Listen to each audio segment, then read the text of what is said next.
Good morning, beautiful people. Good morning. Good morning, guys. How is everybody doing on this here Saturday morning? Mel, Lord Mike, what's up? And Mel and Lauren and Chica. Good morning, guys. You know, me just come home from work. I me say, by the hook or the crook or both, I'm coming live this morning. And who don't like to see me come live this morning, closing the eyes. I bet you not closing the eyes. Zuri! Zuri! What? What's going on, McFred? What's going on? How you doing? How you doing? Happy Saturday morning to you. Mr. Zuri, who don't want to see me come live today, they better close their eyes because live me coming today, I'm staying alive. I have 2 coconuts. I come to cut 2 coconuts. See them here? Remember the 2 coconuts? 2 bigs, what? Dolores, you remember the 2 coconuts I was cutting on live the other day? And they were no good? Right, so I brought them back to Walmart. And see, me get them 2 nice one here. Yeah, this one is not, the one nearly look like one Mandora coconut. Like when somebody head big. Like when somebody head big. And then the head big like Mandora coconut. And this a coconut them attack. You see how big? Yeah. This a coconut. They have some bigger than this, you know, but this is the one them talking. Somebody see a head big like Mandora coconut. That is what they're talking about. See a head big picture. Yeah, so I cut them 2 coconut here and see what I go on. Zuri, what I go on? How the bull of them I go? Eh? How the bull of them going, sis? Mr. Zuri, me come down this weekend, you know, but you got Jerkfest Sunday. So I don't know, say first time Jerkfest I'm me do. Look what? At the first time Jerkfest I miss me. First time. From Jerkfest starting. From Jerkfest start from I went 2000. I went Jerkfest start people 2001, 2002. Something like so. Yeah. And last night to hear about Jerkfest. Lord of His mercy, girl. Oh my goodness. And every day me over here, me I say, Jerkfest now miss me. I got Jerkfest every year from them start Jerkfest. From I think it was 2001 or 2000. Me remember. But whichever year they started it, I started going. You have to go over there go check it out, man. Go over there go check it out. Sunday. It's always nice. And this year, it's about a little air of we are like, what's up? We're gonna have a little air of tragedy over it, considering what the hurricane has done to Jamaica. But I can guarantee you that it's still going to be nice. And I think Mr. Vegas is on the lineup. I did well want to go. Mr. Vegas step on the lineup. And who else? Me know who else, but I didn't want to go. Because I didn't want to go see Mr. Vegas. Me no business who else step on the lineup. But I wanted to go. Because Vegas step on it. Yeah, but some go every year. Them always have nice lineup. Like good, clean fun. You know? Marcia Griffiths. Over the years, I've seen Marcia Griffith, Judy Mowat, Rita, Gregory, Barris. Yeah, I've taken them in a Jerkfest. And Johnny from Lantry Lane, him always do like an MC show almost every year. Johnny do. Yes, we know it. I keep right where you live. It's keeping right there where you are at. I can't believe I never hear about it. It look like them not advertise it enough. You know, but from dear owner, me have them for my email. So it always pops up and remind me every year. But this year, me take off so much time. Me take off so much time off of work this year. So much I'm a PTO. Me use up all of my PTO them. You know, I got Jamaica 3 times. You know? Yeah, no, me not come to Vegas this year. Maybe next year. Maybe next year I come back to Vegas. But not for this year again. But next year, when I can work some out, like, yeah. Can work some out. Yes, I mean I have enough hours to get the weekend off. Figure me did apply for it, but they said I didn't have enough hours. So therefore me couldn't go. And me couldn't take 6 so quick for do. I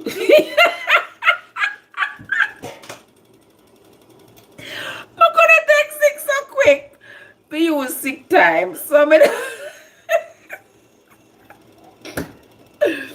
so me just say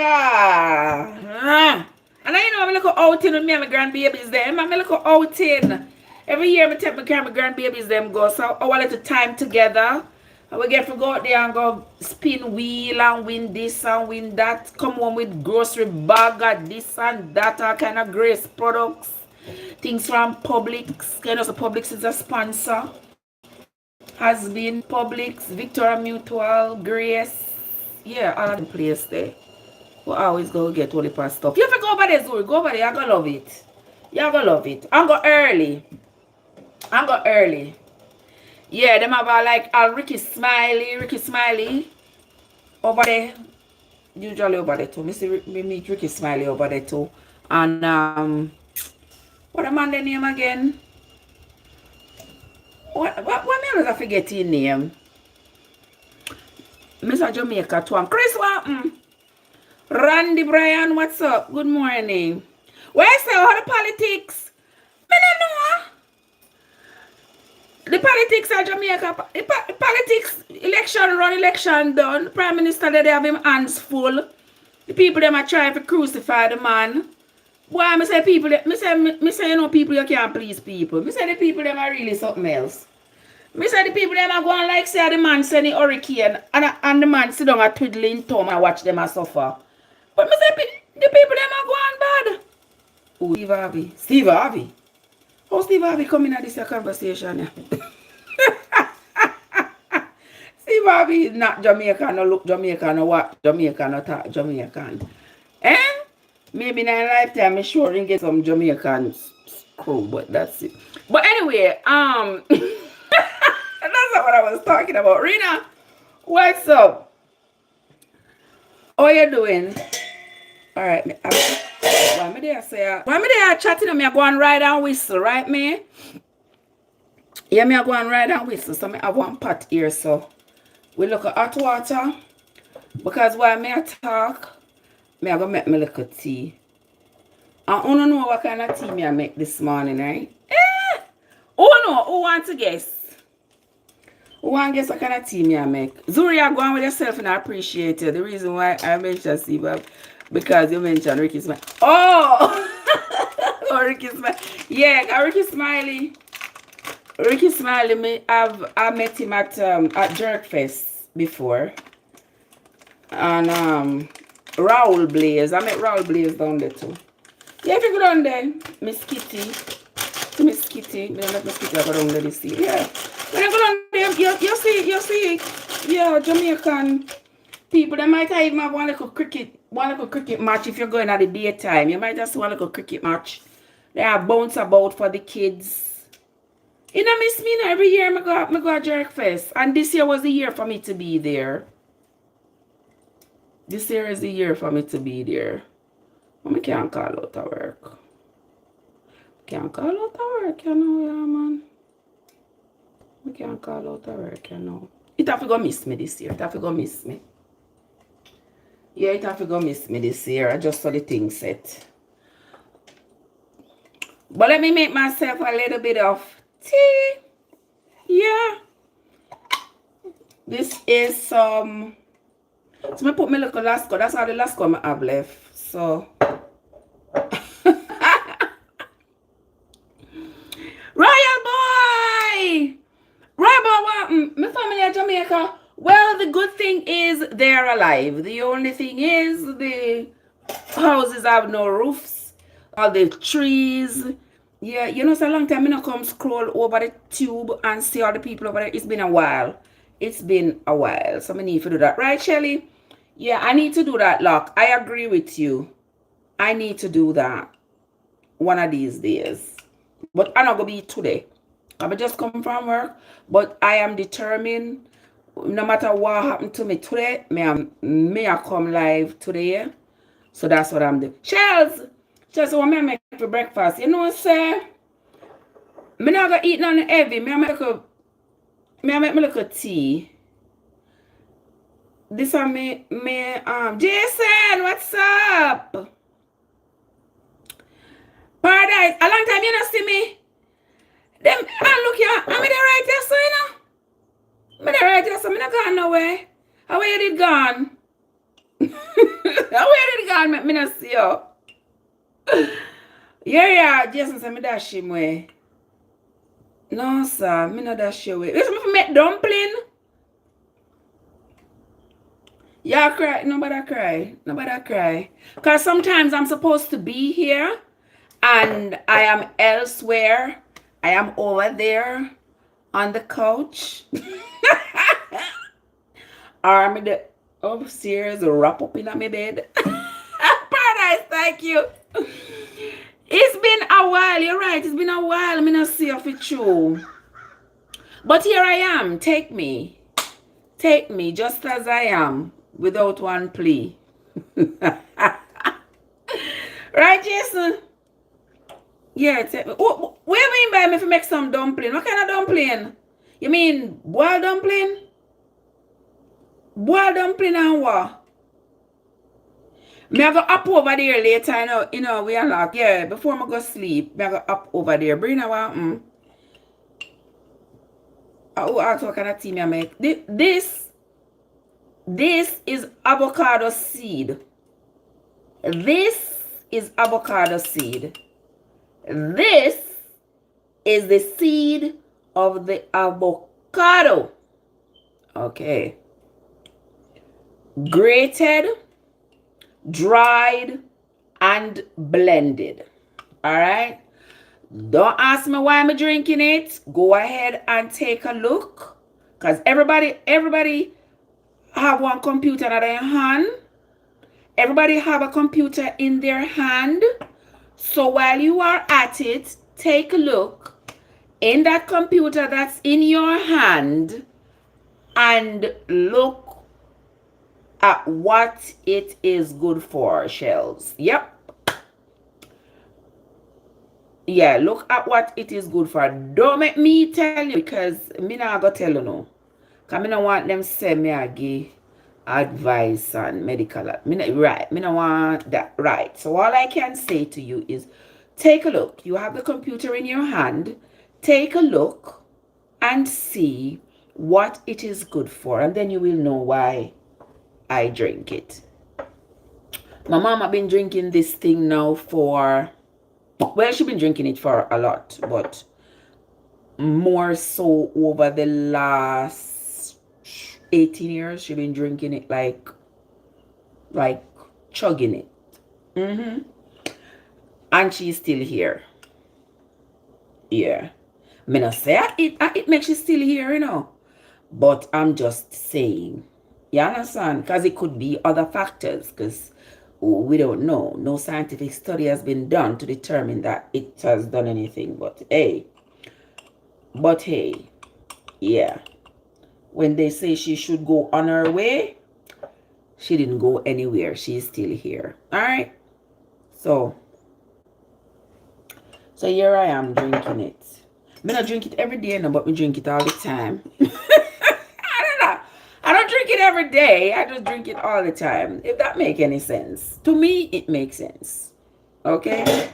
Alright, that's my boil of water here. I'm just going to be making me a little bit of tea.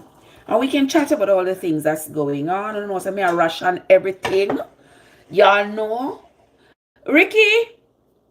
Yeah, I just got to tell them that I'm rationing everything because of the way the economy is at the moment.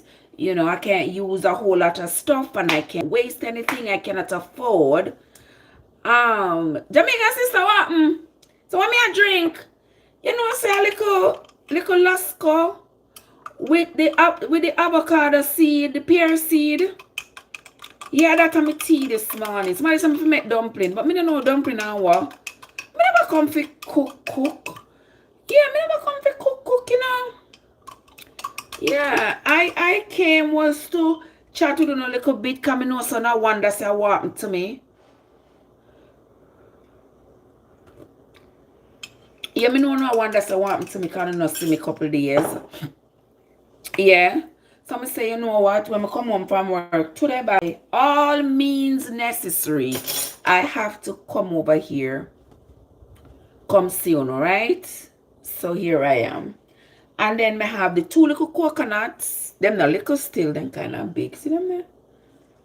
Right, lock? Yes, I have them 2 coconuts here. I go crack and grate them. I'm not really grate them. I say grate, but I not rub my finger them over no grater. Wanna still do that? Me not do that. Me not rub my finger them over no grater. Me not doing it. No, sir. Me can't have the blender. The only thing with the ninja, you see when the ninja done blend it out. Only time I grate it, to be honest, only time I grate it is if me I go do like gizzarda. If me I go make gizzarda, then me grate it. If me not make gizzarda or something like that where you want the coconut texture, you know, me not do all of that. No, sir. Me try in the ninja. I make the ninja juice it out. Yeah, and then me just take out the little bit of trash. Because when the ninja done with it, you know, you can't even find nothing for squeeze. So everything just fly through your finger. Yeah, but also there's a lot that is going on. There's a lot that Lady D, what's up? There's a lot that is going on. All of the people out there hungry this morning. All of the people out there nah get paid. Nah get paid. Checks are bounce left and right. Checks are bounce left and right. People are walk up and down and look for food pantry. I said this man, I not go look for a food pantry, cause yeah, me can't have no pride. Me can't have no pride and say me shame for when hungry start bust me shut. It not gonna have no shame. Right, Wapton? It not gonna have no shame. So yeah, I'm gonna look for a food pantry today. Wanna think? Yeah, I'm sure I'm gonna look for one today for sure. But to me live way out in a bush, that means I have to go all the way down in a Fayetteville. I'm not gonna Fayetteville. Before me go down a Fayetteville, go look for food pantry, I go to a good dog and name every grass out there.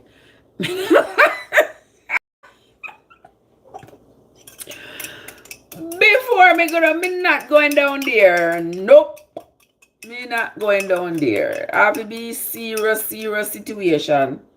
Serious situation for me find myself at the place there. Just saying, not to offend anybody who is here from Fayetteville, but I just saw me feel. I'm sorry. Me say, Overton, you know how long me I wait for you? A long time me there wait for you, you know. Me stand up here, so me say, and me say to myself, so when I wait Overton there, the last time me and Overton talk, Overton tell me say I go revive in. Happy Rose, what's up? Tell me say you go revive. Watch out, what do you mean? Raise a finger if... Watch out. How happened to me live? Mr. Overton, you want to see my live disappear? Pan the talk.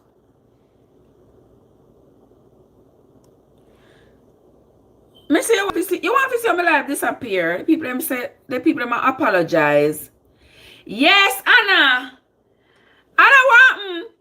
Yes, Overton, Anna say for you. I say yes. Him CM1. Me no know. TikTok apologize. Them no know neither. It look like say them no know neither. What happened to the live just now? Overton, Anna say if you tell you hello. Yes, una tell hello for my time. But it's not easy. I'm not ordinary. I don't think I saw this thing I go. CM1. What I say him CM1 and I say the one and only. Yeah, I use up my time. Audrey! Audrey, Servant D. What? Look at Servant D. What's up, my love? It's been a long time without you, my friend. All right, you see, Anna, you see how I draw out everybody. Ah, thank you, Servant D. I appreciate you, my love. You see, Anna, you see how it was. Make it, everybody, wanna forward up. All of the people them from YT from back in the days. Juggies, me see I know. Me see a Juggies. Me see a go on like you want Jim Screechy. Like you want Jim Screechy. You want just roll up in here and roll out. So I think I saw this thing go. Eh? You know, come over here with no one hand done, you know, brother. Yeah, Audrey, me don't know if it make. I am moving over here to TikTok from YT. Makes sense, you know, Servant D. May I tell you, it makes sense. It makes sense. Yeah, me have to shape up my folly ground. Me have to shape up my folly ground over here too. Yeah, my folly ground needs some shaping up. Yeah. But I mean, yeah, you know, some my little pastime, cause yeah, me not no company. Me need, right? You know what I mean, Juggies? I'm on my company, you know. Yeah, me love being by myself, but me like being on live. We don't know because you know virtual. Cause I just want me to make crush planting. Yeah. What me for do fright? You know, so me I stay away from the frying. Cause the frying I got eat out all of my earlier, man. You know, see me. You know, see me not get no pay. You know, see me have to rush on. You have to look. Here you know. You see how you love shame people. You see how you love shame people, man. I come talk about here. Me don't have none. Me don't have no air fryer. Oh, why you choose to come shame me on this blessed Saturday morning? You don't hear this over time. There's some people air fry the plantain. Me not put in the oven. Then not how much plantain so. Me have plantain but in a freezer. You see one stove. This stove a decoration. You see one stove, you see oven. Some of them have no excuse. Why some people do with the plant? Me have plantain but it's frozen. Like me. Paris. What's up? Good morning. Microwave it. Oh, me for microwave it. So like you teach me something new. Teach me. Me love to learn. Teach me, man. Me love to learn. Oh, me for son it. No, Anna, you have to behave yourself. You know, sister, in North Carolina, me there, you know, the sun kind of up, but in the shade cool. I can't sun nothing. But I know, sister, I have to put everything. When me buy anything, me have to put it in the freezer. I have to put the stuff them in the freezer because coffee in the place.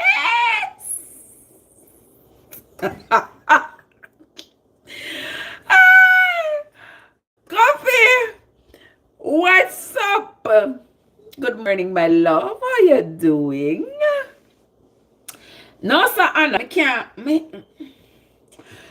don't want make the plantain or not. Come to think about it. Make the plantain with what? What should I make it with? That is the thing. Because when you look like you don't see me a ration.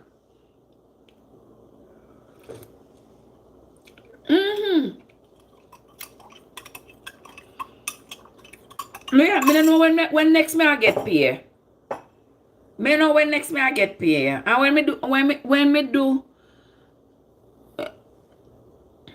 you know, fry plantain and bully beef. For me chest can't go so high when me broke. Me chest can't go so high when me broke, sister. By the time I start get back one paycheck, me have to go to pay a kind of bounce check fee. mid-year. Why take me a while to recover? Why take me a minute to recover? And there is no end in sight. So why me I drink with the spoon? Cause the tea hot. The tea hot and me want to drink it. So me have to drink it with the spoon.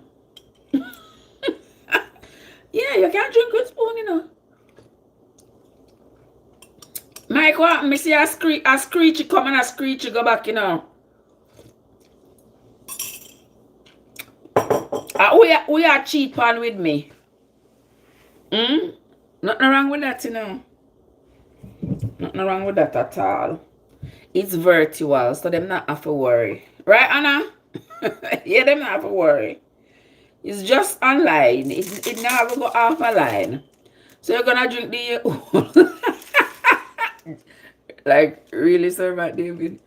Watch it arc, watch it arc. Me said the arc no stop. Cheese and peas. Me say it no stop. The poor little bird them. It arc no stop come and pick them out of the ear. Cho, no bother with it, man. Me I wait until the tea kind of cool. Kira, what's up? Me I wait until the tea kind of cool down a little bit. Once the tea kind of cool down a little bit, then me can sip it. Right, Cabert, what's up? It's nice to see. I've been telling you not to try it and I don't see any of you. I don't see the arc on one pair of them. Oh my goodness, the poor little bird, them as soon as them see the bird, them fly out, then just pick them out of the air.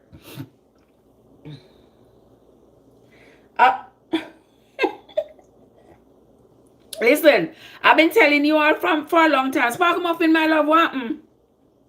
Sparkle Muffin, where profile picture there? I've been telling y'all. Where profile picture this is? I've been telling you all that okay, Servant D, to drink the avocado seed and tell me you don't like it. To me, it tastes just like coffee. Yeah.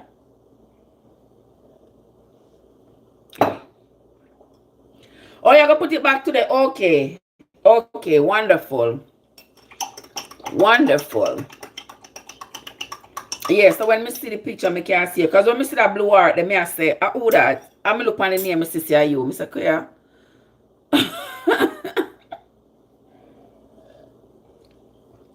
Yeah. Yeah, me I tell you, say, when I drink avocado seed tea, and don't ask me why I drink it, and don't ask me what it good for, but if you drink it. We are going to drink the tea. We're going to talk a little bit on Saturday morning.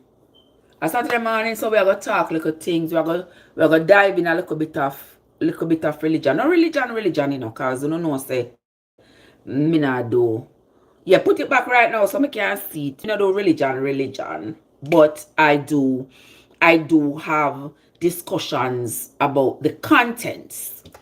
About the contents of the Bible. You know, try to convert or convict anybody based on anything when we read.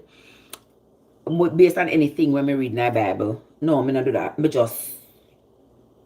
I just put forth, yeah, what is in the Bible. We just read it and talk about it. Okay? We not convict, not convert nobody about it, about what is in there.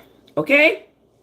Yeah, but we do have intense discussions at times about the contents of the Bible. If you are one of those people who don't like to hear people discuss the Bible because it forces you to have to take a deeper look, here I go. There you go. That's what I'm talking about. There you go. Yes, my friend. So if you are one of those people who if you are easily offended, when you hear people discussing the inconsistencies of the Bible, for whatever reason, if it rubs you the wrong way, when you hear me talk about the Bible, it's not with any intent to offend anybody.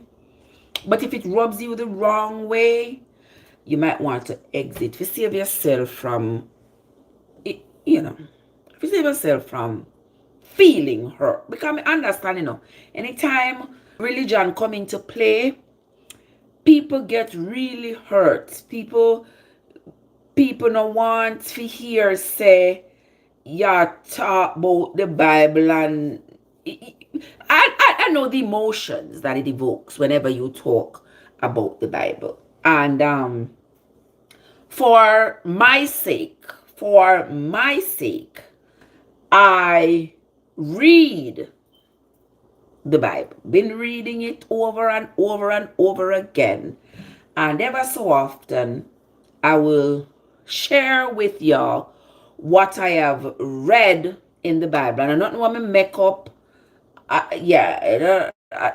nothing that I fabricate. It is what is written in the book. And we talk about it, and we talk about, the inconsistencies and all. Most times when we leave off of the life, we need to go here and there. Because we discuss it. You all what you all, me all what me all. Me not try convince you, but you are try convince me. And we do it respectfully, and we done. And me go my way, and I go feel no way. You get what I mean? So the other day we were talking about. Who this son asked me if me a believer. Audrey, it's not about whether me a believer or not. Not about believer. But the other day me that talk about the Bible, and the man asked me if me a believer, and say, You remember Juggis? And when the man done, the man come call me cantankerous. If he make me step out of character. You see what I mean? And all I was doing was talking about what is in the book. Remember, say I don't mean make up anything, I'm just talking about what I'm reading in the book. And this man lost in place. And come over here, Pamela, come call me cantankerous. For me step out of line. Okay? Alright, so no matter. I tell you, so Audrey, that's what I'm saying. I talk about what I read in the Bible. I talk about it. It's not because I am after anybody's religion, certainly not. I was born and raised in the church. I was baptized in the church and all of that. I am not here after anybody's religion. But for my own edification, I have been reading this book back and forth. Juggy said I'm afraid of hell. That too. I have found that a lot of people are afraid because religion on a whole, will make you deathly afraid to live because you are worried that when you die, there is this hellfire that's waiting for you. So it is. Dr. No, what's up? Which book? The Bible. The Bible, my love. Yeah. So when we have the discussions about it, that book, it's respectful discussion where people share their thoughts, share their feelings, share their beliefs. Yeah. And we discuss it based on what is in the Bible. Not what somebody feel, what somebody believe, because beliefs are not facts. And since I've been given the book, I'm over 50 years old. And I've been given this book all my life, and I've read it from beginning to end. I've read it again. I've read it from beginning to end on live, and we have chat about it, and we're going to go back and read it again and again. And we're going to read it again and talk about it because I find it to be rather interesting. You know, it made me some of it is Doctor No. Let me tell you something. By me reading it, there has been so much enlightenment. You know, because when you are growing up in the church and you are told that everything you do, all of your actions are supposed to be based on the Bible, what the Bible say. I feel like it is my responsibility to not just listen to what somebody say, you must do what the Bible say, but to read it for myself, to see what it says. Because me know, I want to be as close to quote unquote perfection as possible. And if this book is going to lead me there, then I want to be there, right? And I'm not going to get there if I don't read the book, if I don't know what the book says, right? So that's what led me down this rabbit hole, if you will, of reading it over and over. The other day we were talking about Jonah. Remember we're talking the other day about Jonah and the story of Jonah. The story of Jonah still has me in deep thought. The story of Jonah still has me in deep thought. Because, you know, when we were growing up, we were told the story of Jonah and how Jonah never wanted to go where the Lord was sending him. And he tried to run away on a boat, and the Lord pursued him, told him again that he wanted him to go to Nineveh to go warn these people in this city. Or the people were so wretched and people were so wicked, and their wickedness had gone all the way up to him in heaven, and he was so angry at these people that he was going to destroy them. But he wanted Jonah to go tell the people that he was going to destroy them if they don't change their ways.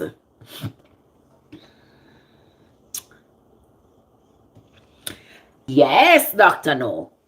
Yes, that is so. We have talked about that too. Yes. And yeah, that what you're talking about, like the council of bishop. Because if you notice how Paul, when he was writing those letters to the Thessalonians and the Colossians and all those people, when he was writing those letters, if you notice the wording of the letters, you know, and the people who he had appointed to be over those different areas in Asia, yeah, you realize that he was building, I should say, or this conglomerate. I don't know. He was establishing this. I don't know if I should say was establishing. Not his Kish. What's up? His own chain of churches. If yeah. Delroy, you know how long me there wait for you? Delroy, morning, my love. All morning I'll be waiting on you. Good morning. What's up? How you doing?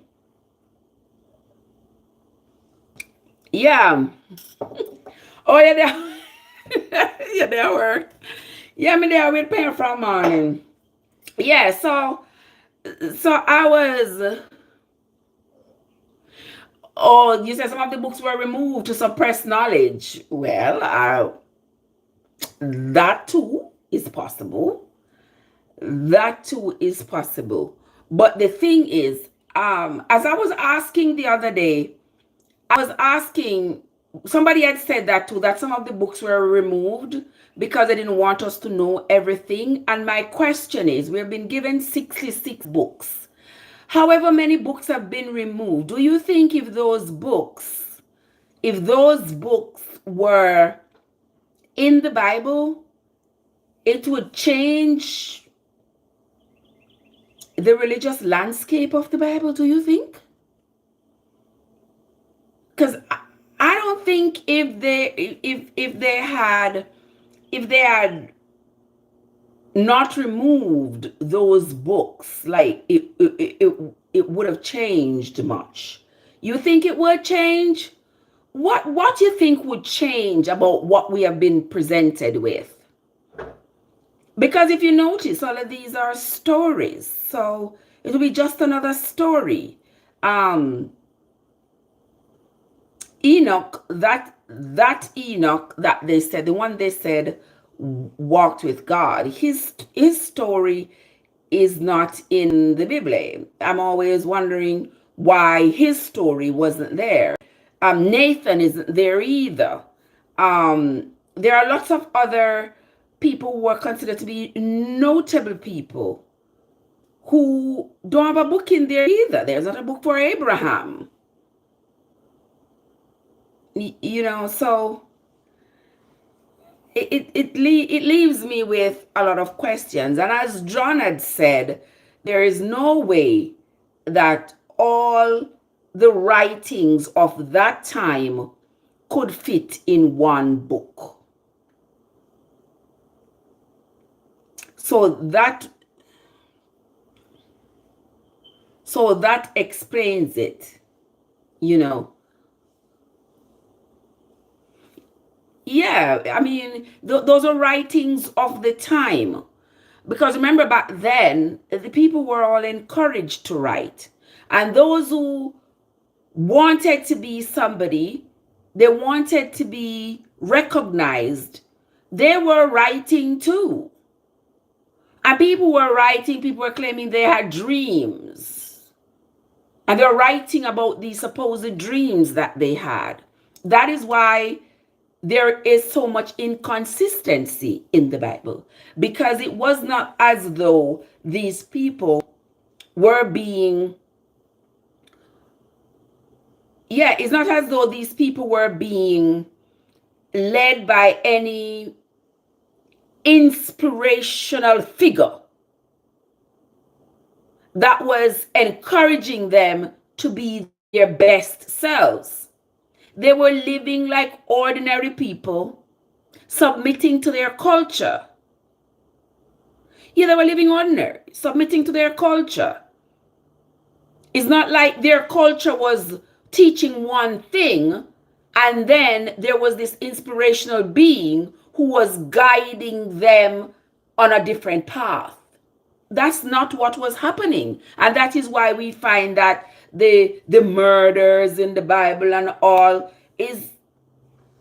there are things that men would do. There are things that men do when they are angry, when they are hateful, when they're jealous, and all these things. So if they were being led by some kind of inspirational figure, I think that figure would lead them to some kind of righteousness that included love and grace and forgiveness. But it's not. It's not. And if you notice too, their culture, their patriarchal culture, elevated men. The men were always elevated. The men were considered to be good. No matter what they did, they were considered to be good, great. People still had to bow down to them. The women, not so. You know, the women weren't given such grace. And my thing is, which holy, inspirational figure would find it okay that men were allowed to do the things that they have done in the Bible and gotten away with it, since still be considered to be worthy of being in his bosom, but women who had done even less than that were deserving of death. And I can't wrap my head around it about which wholesome figure would consider that to be okay.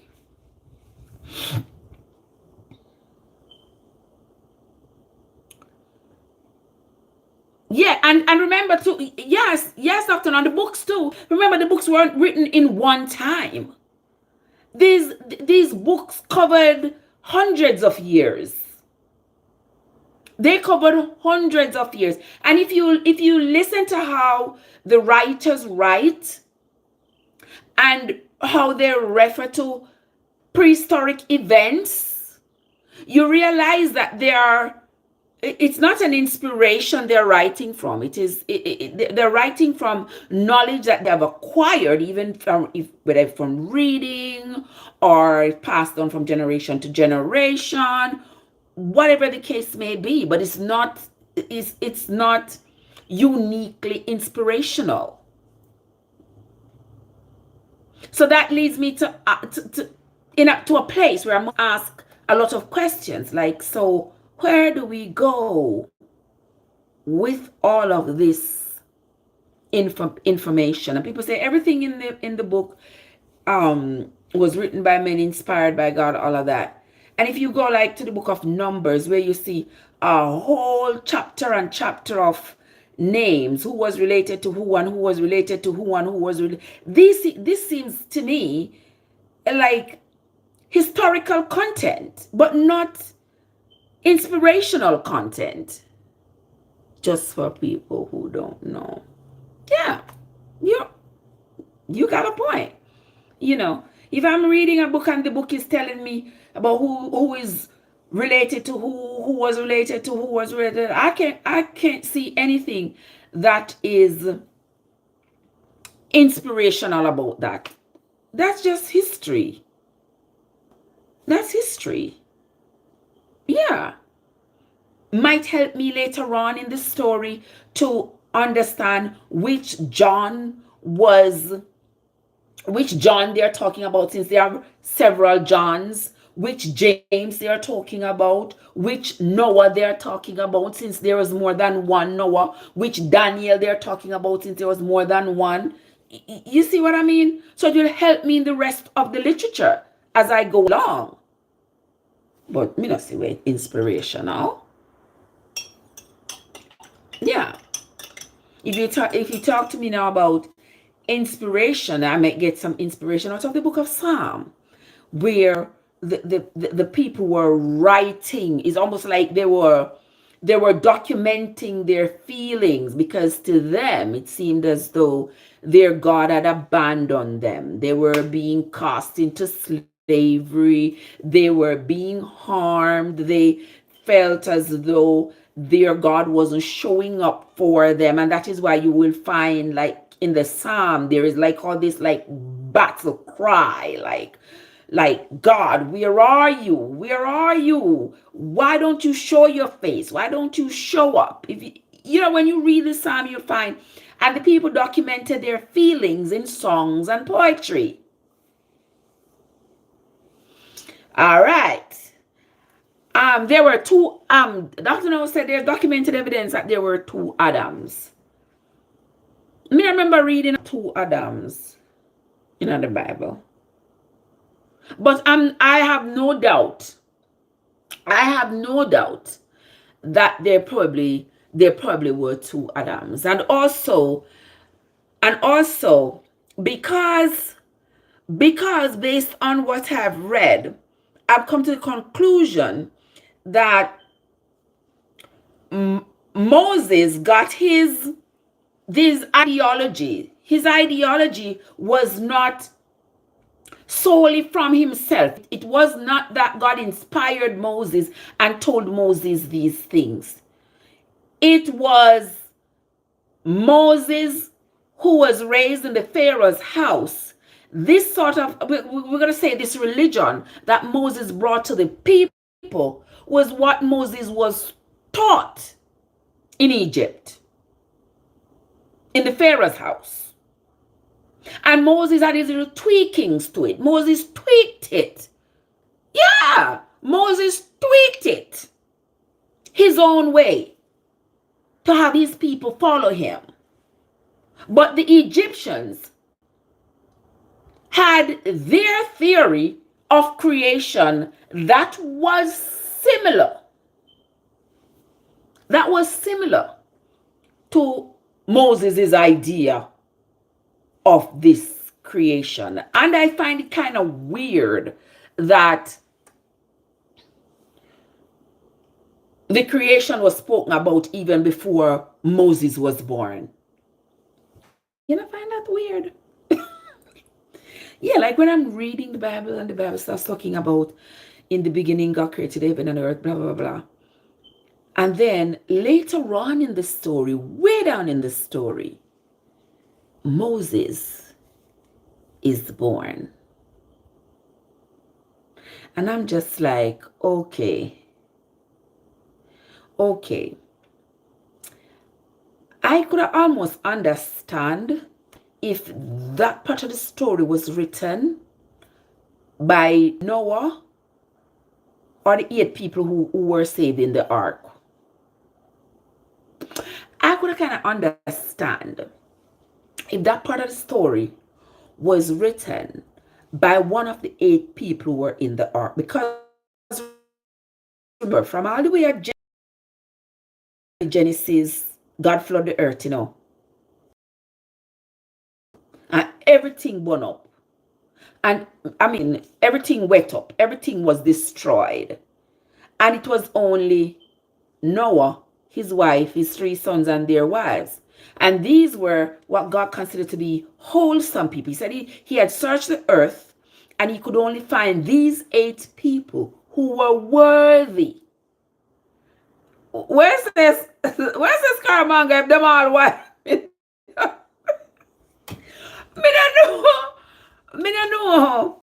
But I'm just saying, if God searched the earth and he could only find these 8 people who were worthy of being saved, and he flooded the earth and drowned everybody else. Everybody else drowned. Every book, every paper, everything. Everything else was destroyed. And then years later, this kid is born, grow up to be Moses, and then Moses is able to write about the creation. Something all right. Why wasn't this inspiration given to Noah and the 8 people who came out of the ark? Yeah. I'm telling you, these questions, I ask these questions not to be facetious or, not to come at anybody's religion, but I ask these questions because they roll around. These questions tumble around in my mind all the time as I read the Bible. Audrey, they say Moses wrote the first 5 books of the Bible. And all of that makes it so questionable.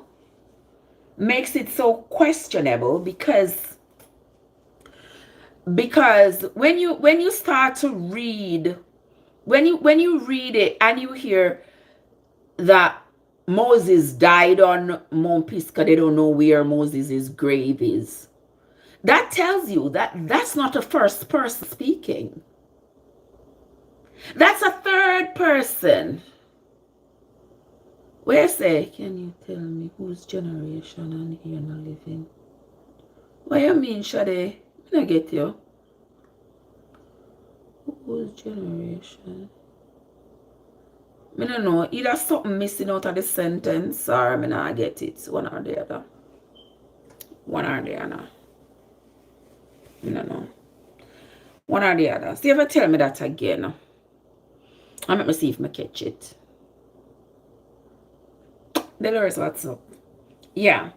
So when in that part of the story where it said, and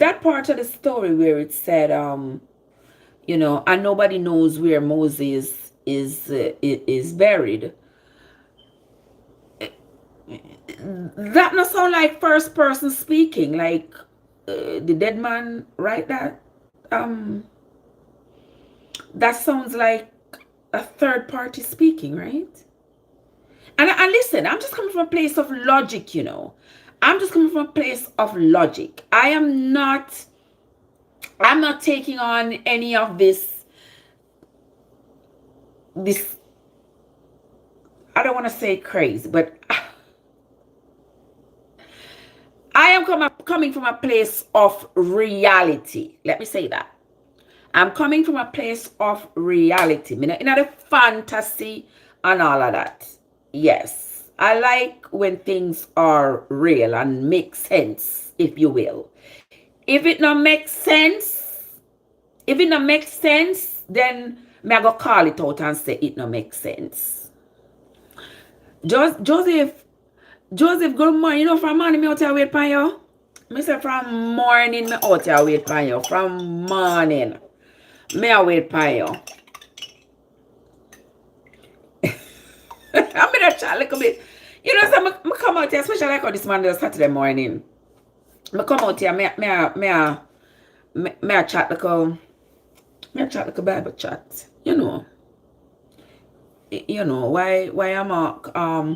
Why I'm constantly them say obsessed with the writings of the Bible. Me don't know, but but I'm constantly obsessed. I'm constantly obsessed with it. Yeah, somebody say there's no book of Moses in the Bible because for either the first books of you say a good thing me wait for you. Right, the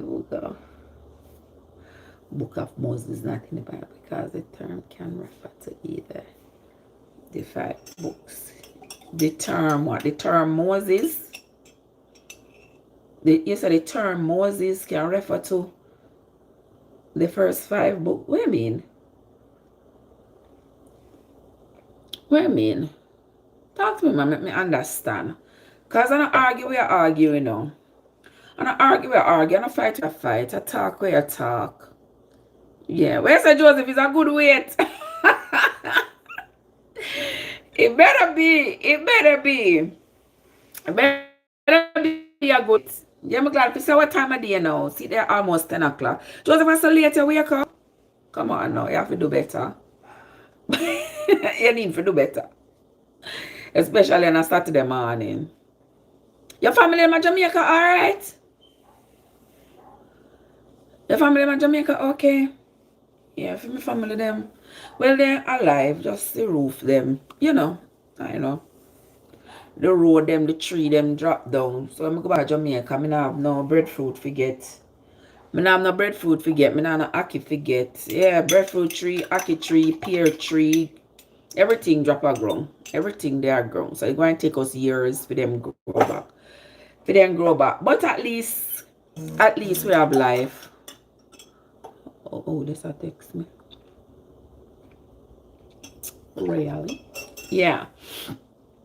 So let me continue. So as I was saying, I was talking about how the Bible, if the Bible was written by men, inspired by God, how the cultural aspects. Yeah. Genesis, Exodus, Leviticus, Numbers, Deuteronomy are the first 5 books of the Bible. Yeah, me get that. Or of Moses. That's what they say. That's what they say, Doctor. No. Yeah. So what I'm saying is what I was saying before I stopped to read Dr. No's response. I was saying that if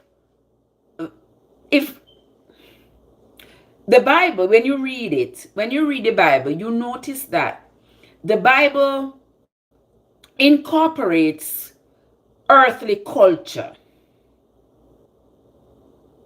Wouldn't it be a new wholesome culture that he would use to teach the men in the Bible? Yeah, because if you notice, he incorporated their earthly culture, their earthly culture of sacrificing animals, their earthly culture of men being the head of the household. Women got no say. Men get to do what they wanted to do with no punishment. But women, yeah, and this whole patriarchy, the whole Bible feeds into this patriarchy. And that is why people believe, even until today, people still believe that this whole patriarchy that is embraced by the Bible is supposed to be the order of the day. Then knock me out last. I mean, knock you out last night till you couldn't move. Listen. No, sir, you know, so me can't fight though. Well, me not engaging in them behavior there. That is it. Me will cuss, you know. Yeah, me will cuss. Yeah, me will cuss. Like if something upset me, yeah, if somebody upset me, yeah, me will cuss. But fight, me not fight, but me will cuss. You have to bring the fight to me. But you don't have to bring the cuss to me.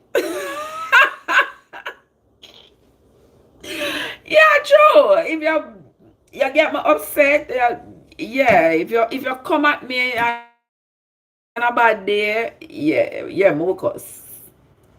No ifs, no buts, no maybes about it. Once upon a time, I go sit down in a corner and cry. But me graduate from them stage, you know. Yeah, when people come at me, I mean, ain't come for you, I mean, ain't send for you, me will cuss.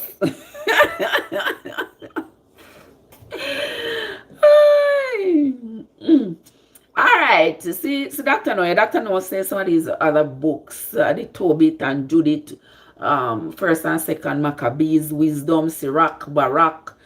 Yeah, because even in the Bible mention some different books too, you know. In the Bible mention some different books too. That's not in the Bible. Yeah. So coming from a place where they were constantly writing, people were constantly, and those are just a few exactly. Where people were constantly writing, we find that there were, you know, lots and lots of books, and we find that people also, there's a lot of repetition, and there's a lot of accounts that do not match. For example, if you look at the Matthew, Mark, Luke, and John stories, where they say these people were with Jesus, walking with him, but if you read all four of them, you'll find that they have different accounts. Yeah, somebody say Lucifer himself, and the other person say Lucifer drop on one stake in the field. So yeah, so there's a lot of inconsistency there. And one of the questions I always ask is, if God was inspiring these writings and he's not a God of confusion, why then would the writings differ? The writing shouldn't differ, because he would know that if the writings differ, there's going to be confusion, and it's going to cast doubts in the reader's minds, right? So that's where I am with this whole inspiration. God inspire these men to write. We are cool. We are customers when people trouble with a true man. And sometimes when they in trouble me, I'm in trouble them, me take you way past the little grass, you know. I want mommy now listen. Yeah, man, me take you way past there. Yeah, because sometimes you need to carry them out of sun. Yeah. Yeah. Sometimes you need to carry them out of sun. But anyway. Yeah. So that's that for the inspirational part of the whole story. Yeah, because the inspiration should come with unquestioned veracity, you know, and it doesn't. It comes with a lot of questions because there are so many inconsistencies. So people, yeah, we get lost along the way, and then people say, oh, you have to go pray before you read the Bible. And you have to go ask God for guide you and give you understanding and all these things. And that brings me to another place. Like, then why would God inspire one book to be written when we're supposed to read it and follow? But at the same time, him render me unable to understand it. So that don't make no sense. Yes, I mean, that don't make any sense. Because if I'm 2 years old, you don't give me a Shakespeare novel to read. It'd be no sense, because I'm not going to understand. I don't even know. I can't read. I'm 2. You get what I'm saying? So why would God give us something that he knows we are not going to be able to understand? And then he expects us to understand it and to follow it to the T. And then if we don't follow it to the T, he has this everlasting punishment that is waiting for us. That's like setting us up for failure. Yeah. All right. And then now, when I go back to the men in the Bible and how they would get away with everything that they did. We are gonna look on Judah. Remember Judah? We can't even look on Jacob. You all realize the character that was Jacob? Those of you who have read the Bible, you all realize the character that was Jacob. The crook, the trickster, the thief. Yeah. You all realize that? Right? But yet, it was, Angie, welcome. Good morning, my love. But yet, it was him who was chosen. It was him who was chosen by God for his descendants to be God's people. And the rest of the world was chopped liver. You see what I mean? But look at his character. You know? And I didn't see where he was chastised by God for the things that he did. Instead, he was rewarded for the things that he did. To his parents, to his brother. Yeah. What he did to his uncle Laban. You remember how he separate the animal them and put these strong animals to mate and all of this after Laban trusted him and he was working. He worked for Rachel and they gave him Leah, and then he had to work another 7 years to get Rachel. And when he was planning to leave his uncle, how he separated the animals and he bred them. He bred the stronger ones and separate them and left the weak, little feeble animal them give uncle. You know, so he was a crook. But yet, you remember that part of the story? Yeah, that's what he did. He been a crook. Same like how him robbing brother. And put hair upon his hand to feel hair like him brother and make the soup give the father so he could get his brother's blessing. He has lived his life as a crook. Yeah, when he was planning to leave his uncle Laban, he separated all the animals, separated the strong animals, and he met the little weak one, them mate together so they would give weak offsprings. And then he got the strong ones to mate together so he can get the best of the bunch. And those were the animals that he left with. And that's why his uncle was so mad when he realized what he had done, when he took out his 2 wives and his children and his maids and all these animals. And his uncle realized that these animals that he left there were feeble. They were the weakest of the bunch. And he was gone with all the strong, robust animals. So he was not a kind person.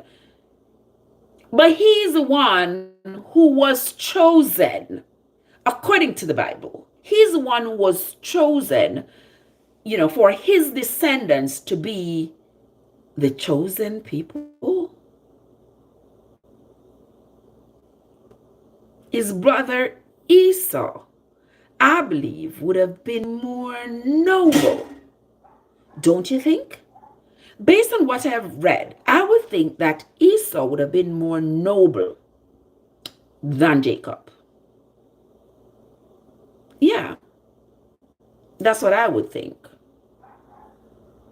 A thief is just a thief. Yeah, but it's true. It's true.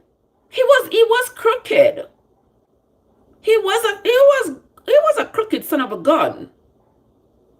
So was it then some kind of redemption for him that Moses would have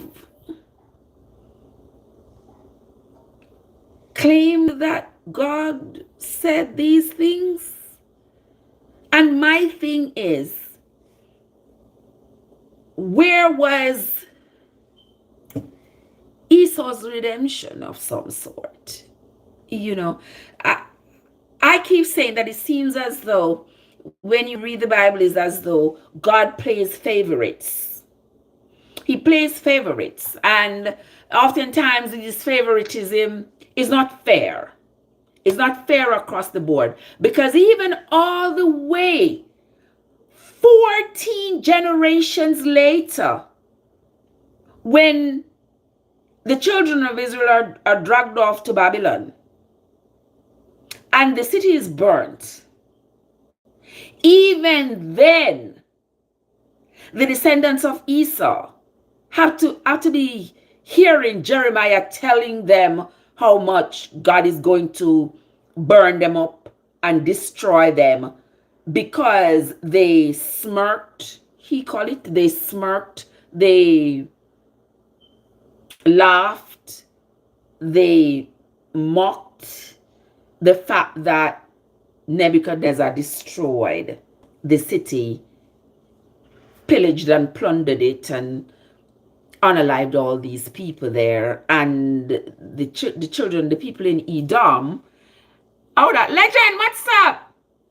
The people in Edom, which is where the descendants of Esau settled, these people, because they laughed, God was so angry at them, according to Jeremiah, that God was going to send destruction for them, because they walked through the rubble of what was left of the city of Judah, and they took anything they found in the rubble that was worth anything.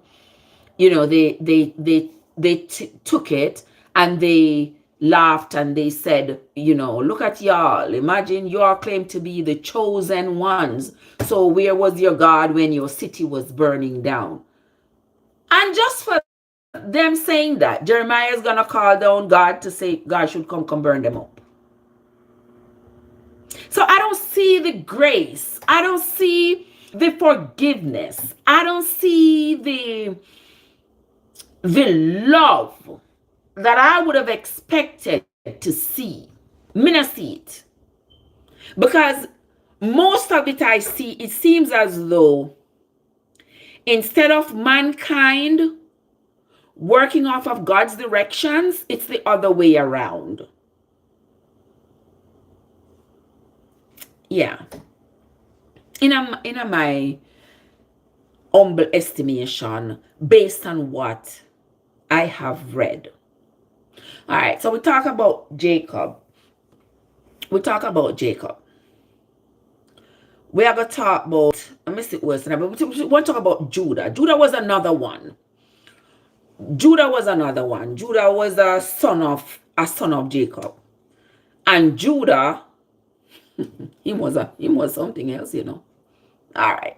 So if y'all don't remember the story, or if y'all don't remember what happened with Judah in the whole story, this Judah, he was crowned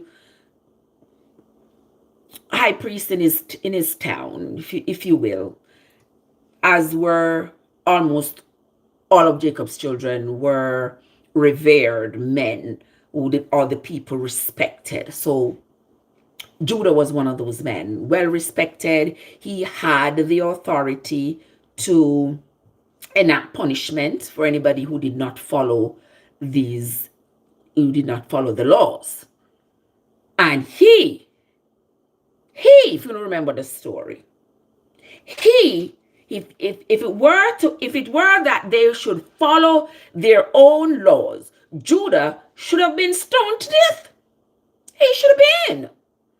But you see how the rules are bent depending on the person who commits the act. Because Judah, if y'all remember, Judah had 3 sons. Judah had 3 sons. The law at the time said that if you are married and you and your husband didn't have any children, and the husband dies, then the wife is supposed to get married now to the husband's brother, so that together they can raise children in the dead husband's name. So these children are not going to be for the brother, you know. It's going to be for the dead brother, for the dead one. Okay? And if that one should pass away before they had children, then she should be passed on to the other brother, if there is another brother. Okay? So this is a predicament that Tamar was in, because Tamar was married to Judah's first son. They didn't have any children. And according to the Bible, it said, this son was wicked, so God him. Now Tamar is left to marry the second son. So Judah hands over Tamar to his second son. The second son is not happy with this whole arrangement. So instead of to get Tamar pregnant, he spills it on the ground. And according to the Bible, God was upset. There's no discussion. There's no conversation. There's no nothing. God him. So now the 2 sons are gone and Tamar is left without a husband. Judah is responsible for giving Tamar, because remember, you know, he is, we're going to call him the leader of the community. Yeah, he can, you know, pass out any punishment he can or whatever. People go to him to split justice and everything. So now he's supposed to give the 3rd son to Tamar. Judah think him slick. He don't give the 3rd son to Tamar. He tell Tamar, listen, Sheila too young. So this is what you're going to have to do. You're going to go back to your parents and stay there until Sheila becomes old enough. I will give him to you to marry, because that's the law. All right. Sheila becomes a big man, and Judah not keeping his word. He's not keeping his word. So he's not giving Sheila over to Tamar. And if you all have read the story, you'll see what Tamar did, where Tamar knew that Judah was going to be passing by her way to go up to the mountains to go shear his sheep. So she dressed like a prostitute. Now, what Judah doing buying prostitute? What Judah doing buying prostitute? But anyway, how would Tamar know that to catch Judah, The trap she had to set for Judah was to dress like a prostitute. If it was not widely known that Judah participated in prostitution. Don't tell me. All right. So let's move on. So she dressed like a prostitute, side of the road. When Judah was passing by, he stopped to get services from her. Okay? Remember, she covered up her face, so no say she. No say daughter-in-law. Okay, them go do the business, them go back road, them do the business. And Judah is going to tell Tamar, listen, I'm going to pay you with 2 goats. Yeah, I'm going to pay you with 2 goats, but you have to wait until I go up on the mountain, go share the sheep, and then I'm going to send one of my servants back with the 2 goats for you. Tamar used her brain because she said Judah is a trickster. Judah genial. So she said, yeah, what you gonna do? You're going to leave me with the staff and the signet. Leave them with me. And when the man come with the goat, I will take the goat and I will give him the staff and the signet. All right. Months pass. Well, before that, the servant did come down with the goat. But when he come down with the goat and he man look for see the prostitute, there was no prostitute there. So he starts asking around. Didn't y'all see a prostitute who was sitting out here, sir? Didn't y'all see? Everybody say no. We ain't got no prostitute sitting out here. We ain't got no prostitute here. What are you talking about? So the man went back with the goat, go give it back to Judah. I want to follow this story now. I want to tell me how much inspired this story inspires you. Yeah, how much you think that this story is some kind of an inspiration and how much it inspires you. If this story not inspire you to be a crook, it not inspire you to be nothing else. But anyway, let us continue. So the man goes back, the servant goes back to Judah and he gives Judah the goat. Him say, I'm not seeing a prostitute. And I ask all around and the people them say they're not seeing a prostitute either. So Judah was like, well, okay. I sent it. She didn't stay to collect it. So, oh well. 3 months later, rumors start going around that Tamar is pregnant because Tamar is not supposed to be pregnant. She's supposed to be waiting for the last son, for Judah to get the last son. And unless he gives the last son to her, she's not supposed to be with any other man. Okay? So as soon as Judah hears that Tamar is pregnant, he has the authority to order her burnt to death. And you see how quick he was ready to order her burnt to death? Yeah. He was so quick. That yes, them people are up. Because how dare her get pregnant when she's not supposed to get pregnant. All right? But Tamar was a smart woman. So what you miss? Me at the minute say you're gone. Yeah. But Tamar was a smart woman. So see if you can catch up with me there. So when Judah gave the order for Tamar to be burnt, Tamar said, wait, hold up a minute now. You see this signet I have here, sir? And you see this staff I have here, sir? Anybody who this signet and this staff belong to, and that person, I'm a baby daddy. Wait! Jesus have mercy.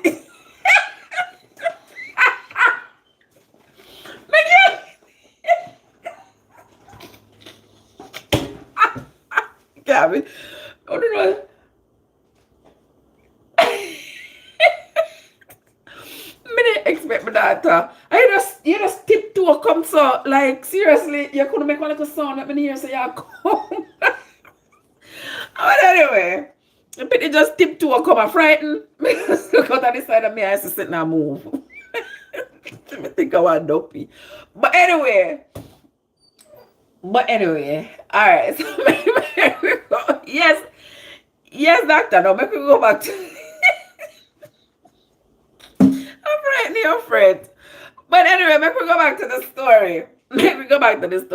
So now, so we go back with Judah. So Judah orders Tamar to be burnt to death. And Tamar said, the people might get ready now. The people might get ready now to carry out the master's will. This master now is Judah. Yeah, the people might get ready for carry out. The servants getting ready to carry out his will. Because remember, said, him enact punishment and justice amongst them. Tamar says, the person who owns the signet and the staff, that is my baby daddy. So when the servants saw the signet and the staff, them know it belonged to Judah. So everybody, wait a minute now. What in the world's going on here? Okay? And that's when Shem take over Judah and go say, oh, you know, she's more righteous than me. That's when he asked the people to pause. Pause from stoning her to death, from burning her to death. Pause. Because she's more righteous than me. Now, let me ask you something. When you tell me say everything in the Bible is inspirational, what are the story that inspire you to do? I want to know, because I'm passionate on the Bible, but just ask the relevant questions. When you read a story like that, what does it inspire you to do? Okay, we get the answer. Okay? Tamar, go ahead. She had the babies. She had a pair of twins. 2 boys. So when you read throughout the Bible and it talks about Judah having 5 sons, that is how Judah got the 5 sons. Because the first 3 was with his wife, his wife who died in the story, and the other 2 were with his daughter-in-law. Okay? So may I ask you now, how inspiring is that story?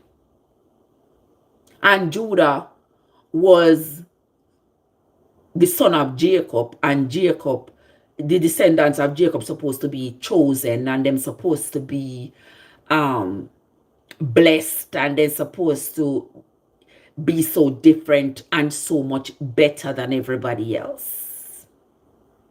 Yes, Doctor, no. Yes, you want me to curb my tongue. May I try to curb my tongue. So I mean, yeah. And even when you go over into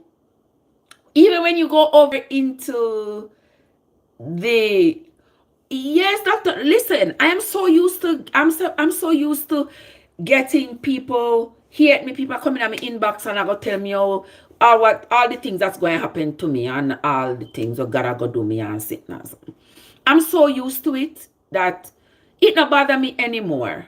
It not bother me anymore because I'm not coming from a place of hatred. No, I'm not coming from a place of hatred. I'm coming from a place of inquiry. And it's because they can't give me the answers that I seek. That is why they resort to hateful statements and anger and cruelty. And my thing is, I would want nothing better. I would want nothing better than for this whole story to be so plain, to be so wholesome, that I would have absolutely no choice but to embrace it. I would want nothing else. But I'm not giving it like that. It's got a lot of holes. The people with rational thinking, people with rational minds have questions. The people who like to just follow and they don't read anything and they get scared easily, those people follow without any question. And if you notice, a lot of things that's written in this book is written for those people. Because The fear that drives in them. The fear. You know, if you question it, you know, if you ask no question, all things are possible. How when something don't make no sense? All things are possible.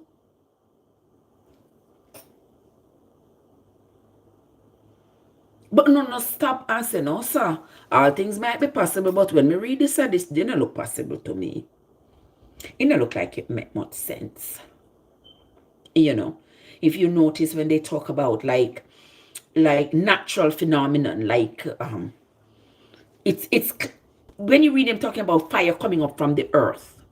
At what point do we know a fire coming up from the earth? It's not during a volcano, right? But back then, I don't think they didn't have the technology to know that this is a volcano. So if you notice, every single natural phenomenon, they attribute it to some kind of punishment from, yeah, everything. They attributed it. Fire coming out of the earth, or because the people are wicked. Not because the people are wicked. The earth transforms itself. The core of the earth gets hot. It blows its top volcano. Yeah. And then they drive this fear in you. And if you do not, if you don't do this, if you don't do that, this is what is going to happen to you. But then when you read in the book and you find the people, if you look at, let me tell you one of the story that got me really bummed. The story of Lot. You remember the story of Lot? Who remember that story? All right. I'm going to go over the Lot story a little bit. So remember say Lot was Abraham's nephew. Abraham's brother was Lot's father, and the brother died, so Abraham took Lot underneath his wings, and them travel around together and accumulated a lot of animals and stuff like that. Before me even go this upon Lot, you know, say Abraham was another little crook, right? What you say, never know that? All right, since I'm on it this morning, let me go it over why I say what I say. You all remember most of the story from Moses, you know, Moses talks a lot about Abraham, or God say, you know, I'm gonna give whatever to Abraham and to his seeds and all these things. Abraham and Sarah were sisters and brothers. Even though they were wife and husband. Now you tell me, this man of God, this Abraham, this man of God, why God encourage, would I make Abraham married to his sister? And then remember, so the same Bible talk about sibling marriages, you know. I know if you're married to your sister, you're married to your brother, or you deserve to be stoned to do it. Right? Fair enough. Or the same book say it, you know. So if you're married to your sister, you're supposed to be right? Abraham and Sarah were sisters and brother. Were sister and brother. Did you know that? So how come that the Lord never go for them? All right. How Abraham accumulated. Frank, what's up? Good morning, my love. How Abraham accumulated his wealth. If you read the Bible, you see how Abraham accumulated his wealth. You will see. When Abraham went down to Egypt with Sarah, when the Egyptians saw Sarah, how beautiful she was. When they saw how beautiful she was, they wanted her. And what did he tell them? That was his sister. He could give them his sister, but they have to give him Dory. Dory, whatever them call it. They have to give him Dory, so them give him one heap of All right, for a fee. Exactly, Dr. Ned. So they gave him lots of animals and servants because that was how your wealth was measured, by how many animals you had and how many servants you had. So the Egyptians gave Abraham lots of animals and servants in exchange for Sarah. And he said Sarah was his sister. You see how convenient it was? And he told them he was his sister. He was using his brain. Okay? They gave him all this stuff and they took Sarah. And she went to the Pharaoh. The Pharaoh had her as his wife. For how long? Yeah. Abraham pimped out Sarah. And pimped out his wife. His sister. Whichever way you take it. His sister and wife, she was both. Yeah, of course. I know that's it called. No pimping that. Okay? So here now he's accumulating all this wealth. Lot is traveling with him.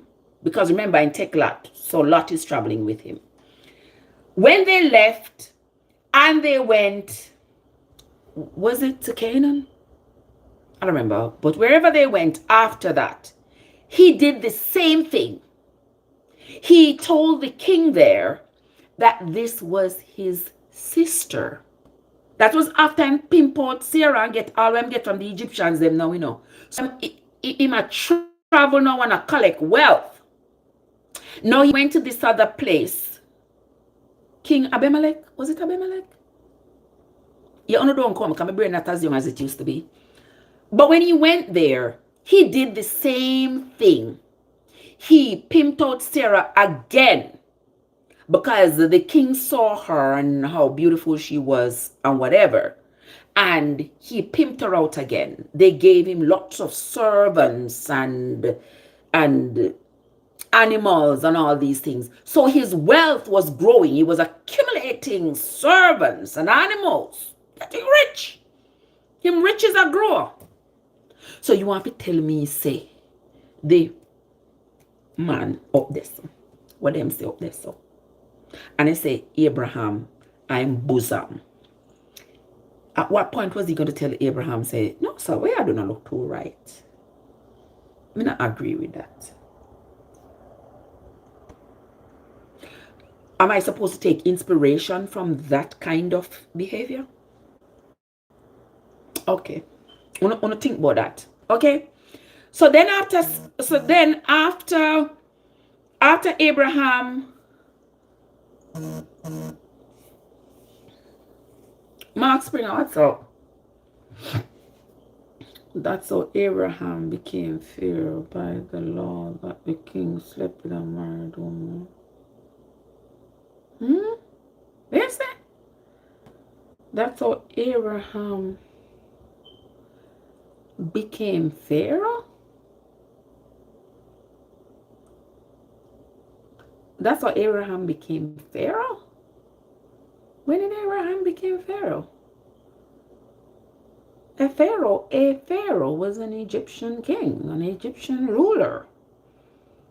He could never become a pharaoh. He wasn't Egyptian. Nobody was appointed a pharaoh in his society. Nobody was appointed a pharaoh unless you were an Egyptian king. Okay, but anyway, me miss something there. So yes, but anyway, right. So here now, when he went to Abimelech, he did the same thing. Only this time, oh, okay, all right. Now me get you. But David was never appointed pharaoh. David was another one too, you know. He was another one.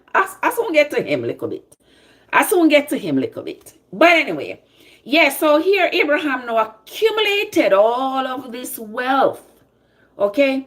But then now, while he's accumulating, Lot is accumulating. So the animals them start running into each other.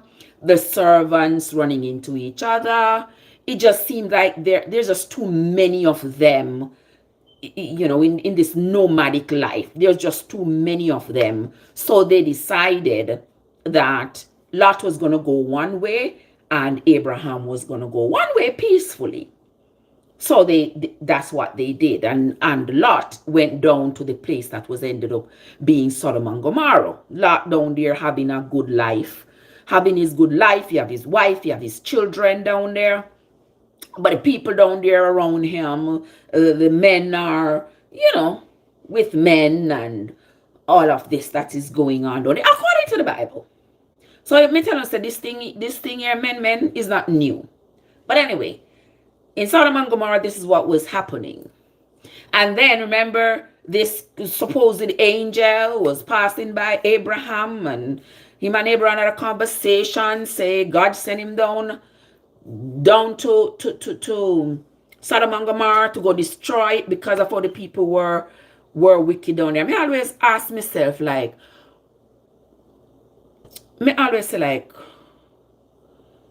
because God learning from me uncle, you could be right. Yeah, you could be right. I wouldn't doubt it. But anyway, Abraham had a conversation with the angel. The angel said God sent him down there. And Abraham was like, wait, hold a minute now. My nephew live down there now. Oh, God, I got send him to go destroy the wall down there. Me never done it. I don't want to harm to my nephew. The angel said, Abraham asked him, if you find 50 people down there, we're good. You will spare the town. If you find 40 people and then go down the number if you spare the town, God send them to destroy the town, and go down there, go destroy the town, because according to the angel, nobody no down there no good. When he go down there, end up say Lot, a Lot and him and twine daughter. Remember, those were not Lot's only children, Those were two of his daughters. And look how Lot was.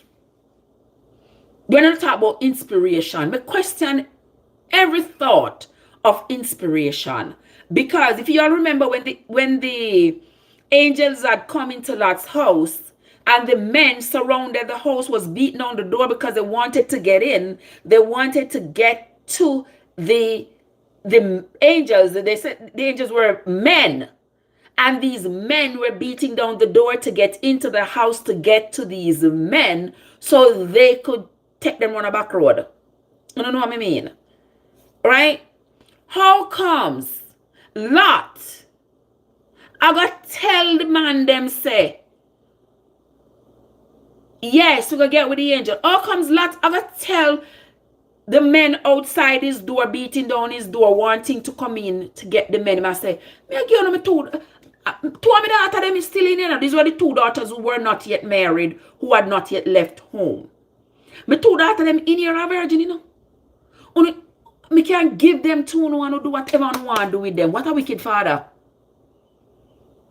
What a wicked father. He said, me have my two daughters them in here, they have never been touched by a man. But you are willing to give your two daughters over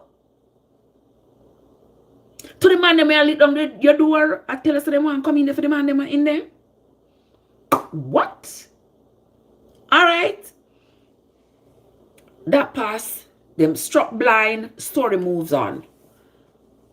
Lot escapes with his two daughters. Lot exactly, Dr. No. That because that was their culture. That is how little they valued their women. That's how little they valued their women. Because a father would protect his children his daughters at all cost. At all cost. And then he goes with his two daughters up into the mountain to escape the fire. Okay? And the Bible says, his wife looked back and she turned a pillar of salt. Salad killer. But anyway, I didn't read that anywhere, guys. That just came into my mind.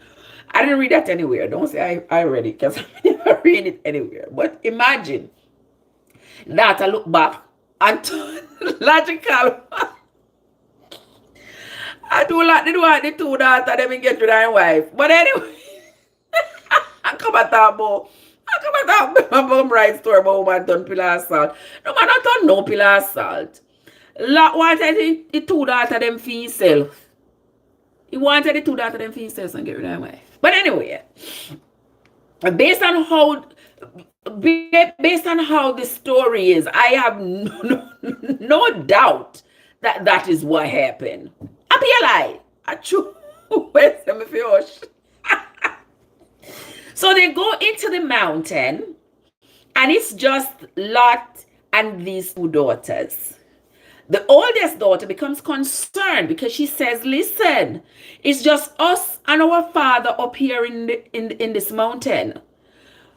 No man are there for we married to. No man are there for take virginity. No man there, no man. The only man is here is my father, but we're going to have to go junk him first. So that's what the first daughter did. And she grouped her dad and ended up getting pregnant. And then she told her sister, listen, no man now coming out. Then you mean to tell me, say, Lot couldn't we go find back in way to his uncle Abraham? You mean to tell me, say, yeah, you mean to tell me, say, Lot, after Lot go up in the mountain, going at the cave within two daughters them, and Sodom and Gomorrah burned down. Lot couldn't go find his way back to his uncle then. You know, you go back to your safe space. Couldn't he have found his way back to his uncle? How far could it have been? That he couldn't go find back in way. But no, he was in that cave enjoying his daughters. The two of them get pregnant. Pretty them want pretty it up when they say the daughters drunk him. Because you see, if you notice, there always has to be a twist to make the women look bad. There has to be a twist to make the women look bad in the stories. You never notice it. So now them are going to say, oh, and the daughters got him drunk. Then father knows that the daughter them getting big and the daughter them want married or something. Him not could have went arrange. How long him up in the mountain for? Him not could have went say, you know, we are gonna leave up here, so well, Sodom and Gomorrah burn down. We going to go back over my uncle Abraham, or we are gonna go somewhere else or whatever. You understand? The tribes of Judah were all over the place. So them could have find one distant cousin or something, but I don't think that was in Lot's plan. So what they planned to happen was what happened. But then they have to turn it around and blame the two women and say, oh, are them drunk them father? Why make them father sleep with them? And the generations that came from Lot's sons were, where card they? How them name again, card? Where my brain now? I jump away from it today. Wanna help me now? The two boy them did name. Why me I forget? Where card they? Card I? Joseph, why two boy them did name again? The two boy them what that son what that daughter them have fame. Ammon. One did name Ammon. Oh, what the next one did name? Where cut there? Cut. One did name Ammon. So when you read in the Bible about the Ammonites, yeah, the Ammonites were the descendants of one of the boys that was born from Lot and one of his daughters. And the other one was named, I don't remember. But according to the Bible, they were given instructions that the descendants now of Lot and his daughters, they should not marry anybody who has descended from this for what? A 10th generation? I believe that was now the new law, that the descendants of Jacob should not get with the descendants of Lot and his daughters for, I think it was like 10 generations before them can marry. That was supposed to be the curse. But you notice that there was no curse for Lot himself. But the children that were the product of this relationship were the ones who were quote unquote cursed. All right. We're going to move on now to somebody that asked about David earlier. I'm going to tell you, say, one of the questions that I have that comes up repeatedly in my mind is, how come these inspirational heavenly laws were fashioned off of the social structure of what was going on earth?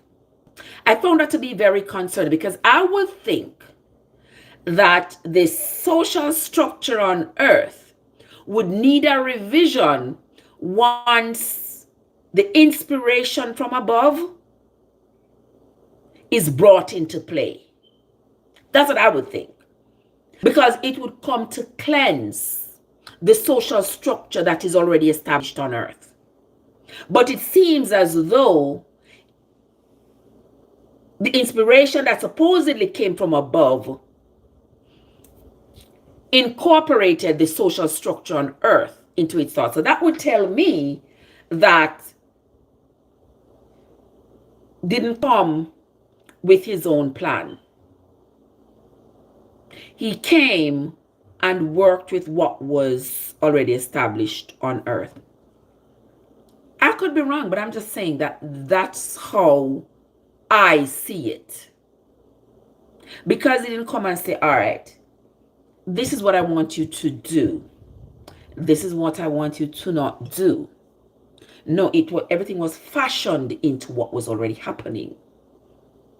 And that is why even when you saw all these incestuous behaviors, you notice that the people were given heavenly embraces, even though they were participating in these incestuous behaviors. But then you read where it says that these incestuous behaviors were worthy of death. That is the thing. That is because the people, I think it was the people on earth who established what they were going to do and what they were not going to do. Yeah. I don't think it was anything from there. Because look, hear me out. This is what I'm looking at. I go back to Noah. You know, see how early the story of Noah coming in the Bible? The story of Noah comes about very, very early. So that tells me then that, excuse me, that when the story of Noah would have taken place, after that, the earth should have been cleansed, right? The people who would have descended from Noah's children should have been wholesome people.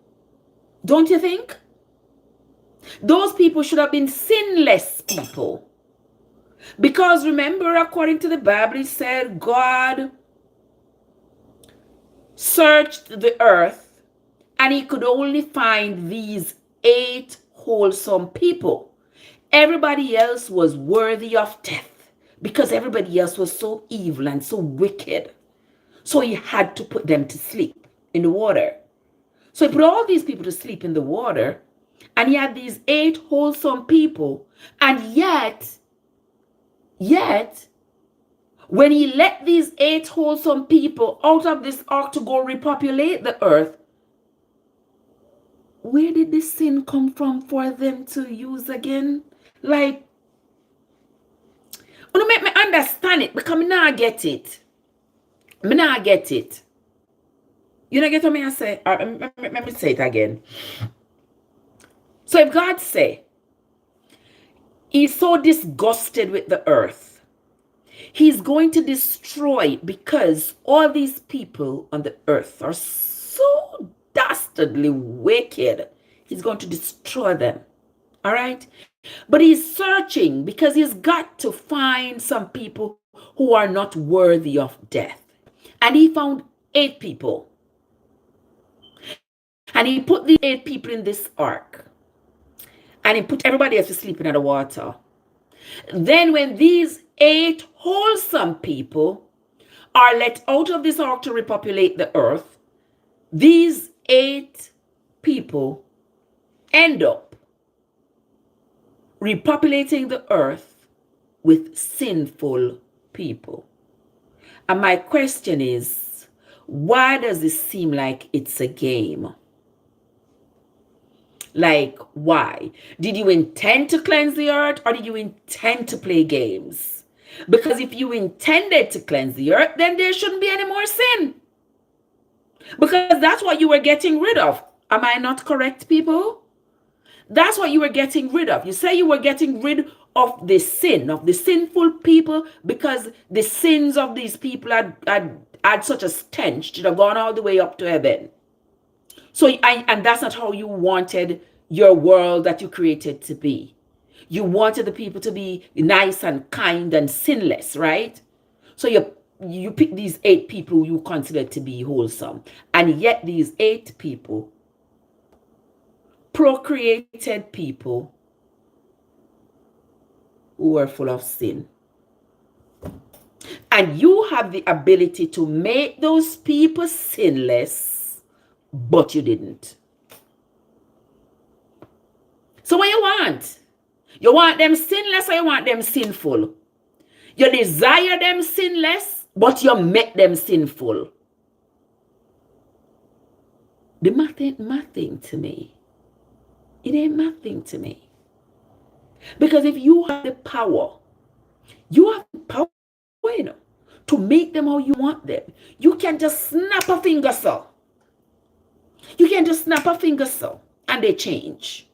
And they be how you want them to be. But you not snap the finger, you not tap your foot.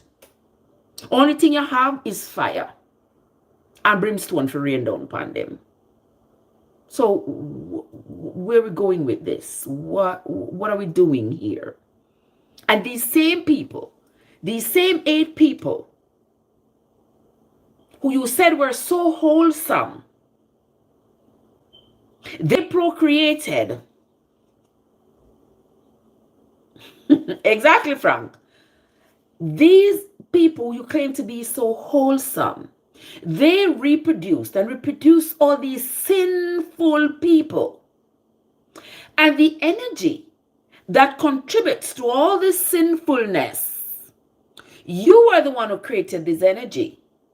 So I would think that you have the authority to recall this sinful energy. Okay, Frank, no problem. You have the authority, since you created this sinful energy that's going to influence the people who you so desperately want to be good. You have the authority to recall this sinful energy. Why aren't you recalling this sinful energy? You're not recalling this sinful energy, but at the same time, you are just planning another version of punishment for us, who you say are born in sin, shaped in iniquity, and like we can do better. So we ain't even getting the grace that the people in Nineveh got. Because if you all remember the story of Jonah, we ain't getting the grace that the people in Nineveh got, you know. Because after God tell Jonah to go to Nineveh, go warn the people, and tell them in 40 days, 45 days, how many days it was, he was going to burn down the city and destroy all of them because they're too wicked and their wickedness reached all the way up to the heavens. And once Jonah went there and warned the people, all the king had to do was say to the people, listen, when you listen to Jonah, hear Jonah's God say, he might go burn we up because we're too wicked and something. This is what you all are going to do. You, all the people here and all the animals, you all are going to fast for 3 days. Go down in a sackcloth and ashes and caress God ego. Tell him how him nice, tell him how him gracious, tell him how you love him, tell him all these things. And see if he will spare us. And that's what the people did. The people them go down in a sackcloth and ashes for how many days? Them caress God ego. Not even the animal them not feed for 3 days. And them caress God ego, tell him I'm nice and him wonderful and there's no God like him and all these things. And then poor Jonah sit down up on the city side waiting for God carry out the plan for destroy the people them. And when God wouldn't destroy the people, them Jonah sit down out there wait, son of bunny head and all these things. And Kim, good morning, what's up? And then when Jonah expressed to God how angry he was that God was not keeping his promise to destroy the people, God get vexed with Jonah and go say to Jonah, say, you vex with me because me not destroy them people here? Who don't even know them left and them right? Like why? You vex with me because I'm going to destroy these people who don't know them left from them right. So God showed grace to Nineveh. Him not destroy them because they don't left from them right. Like them are idiot. Like my idiot. You can't punish idiot because they don't know better. It's like they don't know better. So I'm not going to punish them. But in the same breath, he's determined to punish. Shala, what's up? Good morning. In the same breath, good morning. Thank you, my love. He is willing to punish the rest of the world with this fire. With this fire that he's supposedly going to rain down. That is going to rain down on us. If we don't believe, if we don't follow, if we're not afraid enough, if all of this. Unless enough, there are lots of questions to be asked. Where there are no answers. Dry herbs. Bless up a nice clean self. Dry herbs. Happy Saturday. Me say dry herbs. You know how long me they wait for you. Me say where dry herbs are from morning, man. Me say away. Me say away dry herbs.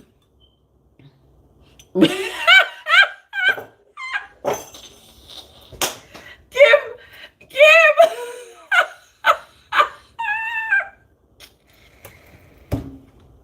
But I said I run out through one.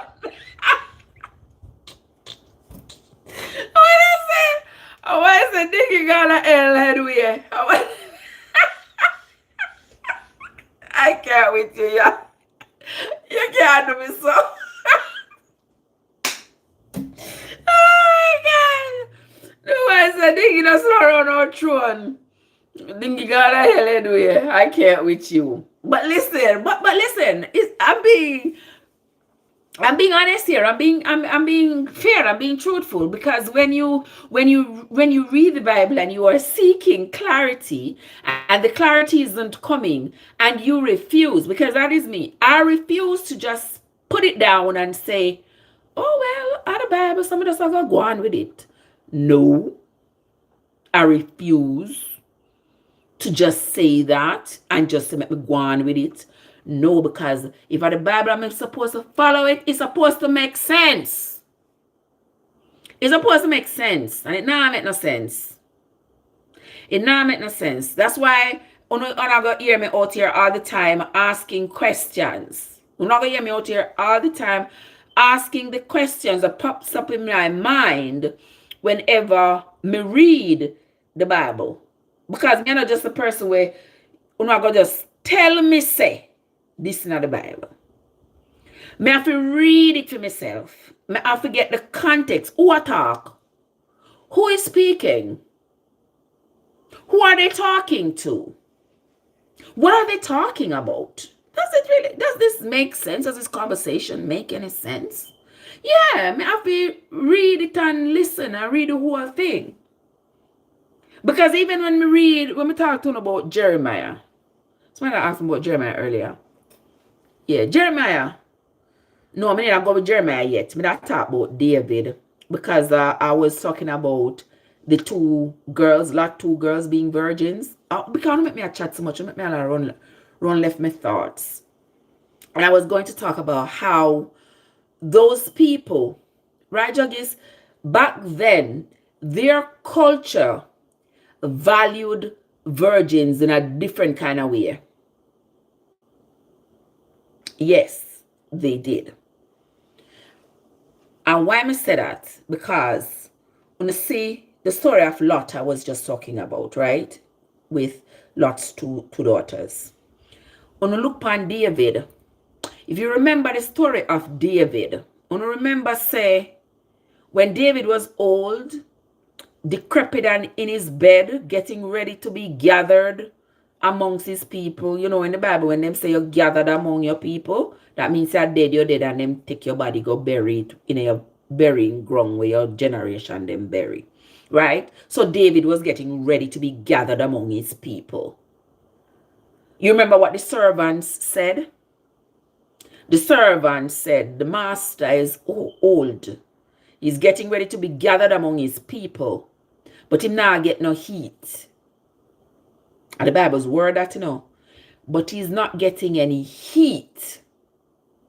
So we have to go find one young, pretty virgin to give him some heat. And you all wonder where this whole ideology come from, where these grown-ass men are so into our little babies, our children, our little girls. This is where them get it from. In the Bible. That is some kind of inspiration that you would want to follow. Even if our society today did not denounce that behavior, in your own mind, in your own conscience, would that seem okay to you? David was old, decrepit man. Yeah, old, ready to die. And his servants, based on their culture, was that okay, them can revive him. Them can give him some prep in his steps. Yeah. And how they can do it is to go get him a young virgin. And them go out and them search, and them search, and them search. And they found the young virgin Abishag. And they brought her to their master. Remember, David was a man of God's own heart, right? Right? David was a man of God's own heart, right? But that was their culture. So then bring Abishag to him. Say, all right, master, here. According to the story, the story never said he went with Abishag, because what could David do? He was a old rugged man. He was not as vibrant as he was in his younger days when he did what he did to Bathsheba. Yeah, he was now very old and weak. So he couldn't do nothing. But they still believed that this is what would revive their king. And that's what they did. You know, I was watching a documentary a couple days ago, and it was from Somalia? Was it Somalia? But I think it was from the African continent, one of those countries. And there was a law that was recently passed over there that these old men, because if you know, they have laws over there where a man of any age can marry a girl even as young as 5. Yeah. Little children, you see little 10-year-olds pregnant by 70-year-old men. Yeah. And they had passed a law that said they could not marry until they were like 18. The girls couldn't get married until they were like 18. And the people them go down on their knee and them pray, and the man them bawl, made videos crying and say, oh dear God, their deity, whoever they follow, Allah, whoever, should punish the government for coming with this law, whatever. The big old grown men, 70-year-old men, a holler because they want to continue to be married to 5, 6, 7, 8, 9, 10, 11, 12-year-old children. Them ball. Would you believe? I'm going to look it up if you don't think I may tell. And would you believe that the authorities in the country repealed that law? They did. Because of the threats. Because of the threats from the men in that society. Miss Thing! Miss Thing, what's up? Happy Saturday to you, love bug. How are you doing, sugar? Bertel, is that you? Miss Thing, a long time I not see you. I not see her, you not see me. Which one? A long time I not see you. But what's up? How you doing, sugar bun? Good to see you, my darling. Yeah, me there run off my mouth as usual. I run off my mouth as usual. Yeah, but anyway, but yes, guys. So if y'all don't believe me, go look it up. Go look it up and y'all will see. I think it was Somalia. Start at Somalia and work your way out and see if you find which country it was, where they had to repeal the law that these grown men couldn't marry to these little babies. You understand? You know how many little babies have lost their lives in that society because lost their lives during childbirth? A 10-year-old. Somebody could put in them little bit so. If you see them tiny, if you see them little bit, a carry baby, 8, 9, 10 years old. Okay? And you have men fighting to continue to live like that. And then they quote it with religion. They quote it with religion. Not with science, not with good reason, not with an ounce of decency. Them quote it with religion. So it was the same thing with David. Yeah, it was the same thing with David. Then carry Abishag to David for give him heat. But David was a man of God's own heart. Another thing that David did in the Bible that was also concerning to me when I read it. You remember when David saw Bathsheba bathing in the night and he see the water glisten upon Bathsheba's body, how he lust after Bathsheba, and him send his servants go to fetch Bathsheba. You see how them objectify women? You see the woman out of the door of bed? The water glisten upon her body and him fall in love, how she beautiful. And he sent his servants to go fetch her. She came to him. He went into her. Well, you know what it means? So them went into her. That means the two of them go. You know? And look at the setup that David set up for Bathsheba's husband to be taken out of the picture. You remember that setup? When he gave Bathsheba's husband the letter to carry to Joab to put him in the front of the war. See me what to put him in the front of the war so that he could get unalived, so that he, David, could have the man's wife. All right? Another thing David did, that I saw David did, when I said, remember the Bible said David was a man of God's own heart, you know. And I'm going to show you all the cruelty that David engaged in in that leaves me with more questions than answers. Y'all remember when David was running from his son? What that son did name again? Absalom. Y'all remember part of the story? When David, Libra that happened. When David was running from Absalom, there was a guy who was called Shimei, and when David was in his time and he was running from Absalom, he passed through this city. There was Shimei was there, and for some reason, Shimei, I forget exactly what it was, but Shimei was angry about with David. And Shimei flinged some rockstone after him and called him a dog. You remember? Okay. Well, David never forgave Shimei for that.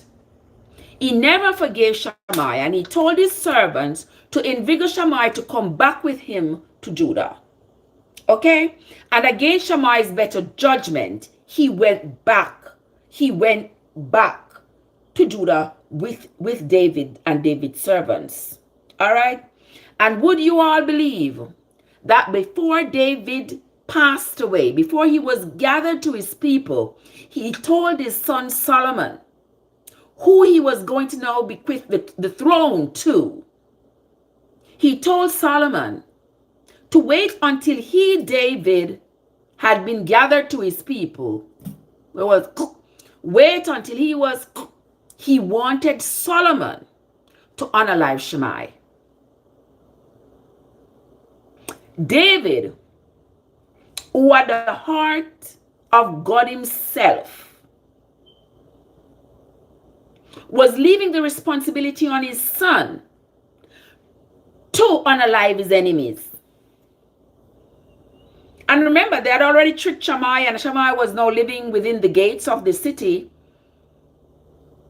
But David told Solomon that he wanted him to get rid of Shimei, and he told Solomon that when he was running from Absalom, what Shimei had done to him, and called him a dog and threw stones at him. So all this time, David been carrying Shimei in his heart. And he was not going to let it go. But he did not want to leave Shimei in that city where he ran through, because that means he would probably lose the opportunity to Shimei. He would lose the opportunity, and he did not want that opportunity to be lost. That is why he was determined to have his servants encourage Shimei to follow them back to Judah. And he promised Shimei wasn't going to do him anything. That is the heart of God, or my idea of what a God is supposed to be that is skewed. Okay? There was Joab. Remember, Joab was faithful to David. You remember? Joab was faithful to David. It was Joab, you always have Joab doing his dirty work. He would always have Joab. Anybody want to analyze Bathsheba's husband? The letter David gave to him, he was to take to Joab, because Joab was the one who was responsible for David's army. So Joab, in a time when there was no war, Joab had caused the death of, he had ordered the deaths of two brothers, two men. And these two men, according to David, I believe he said the father of these two men was his good friend. And Joab had unalived these two men when there was no war, which in David's mind now, since there wasn't any war, there was no justification for Joab to unalive these men. And David didn't deal with Joab right away.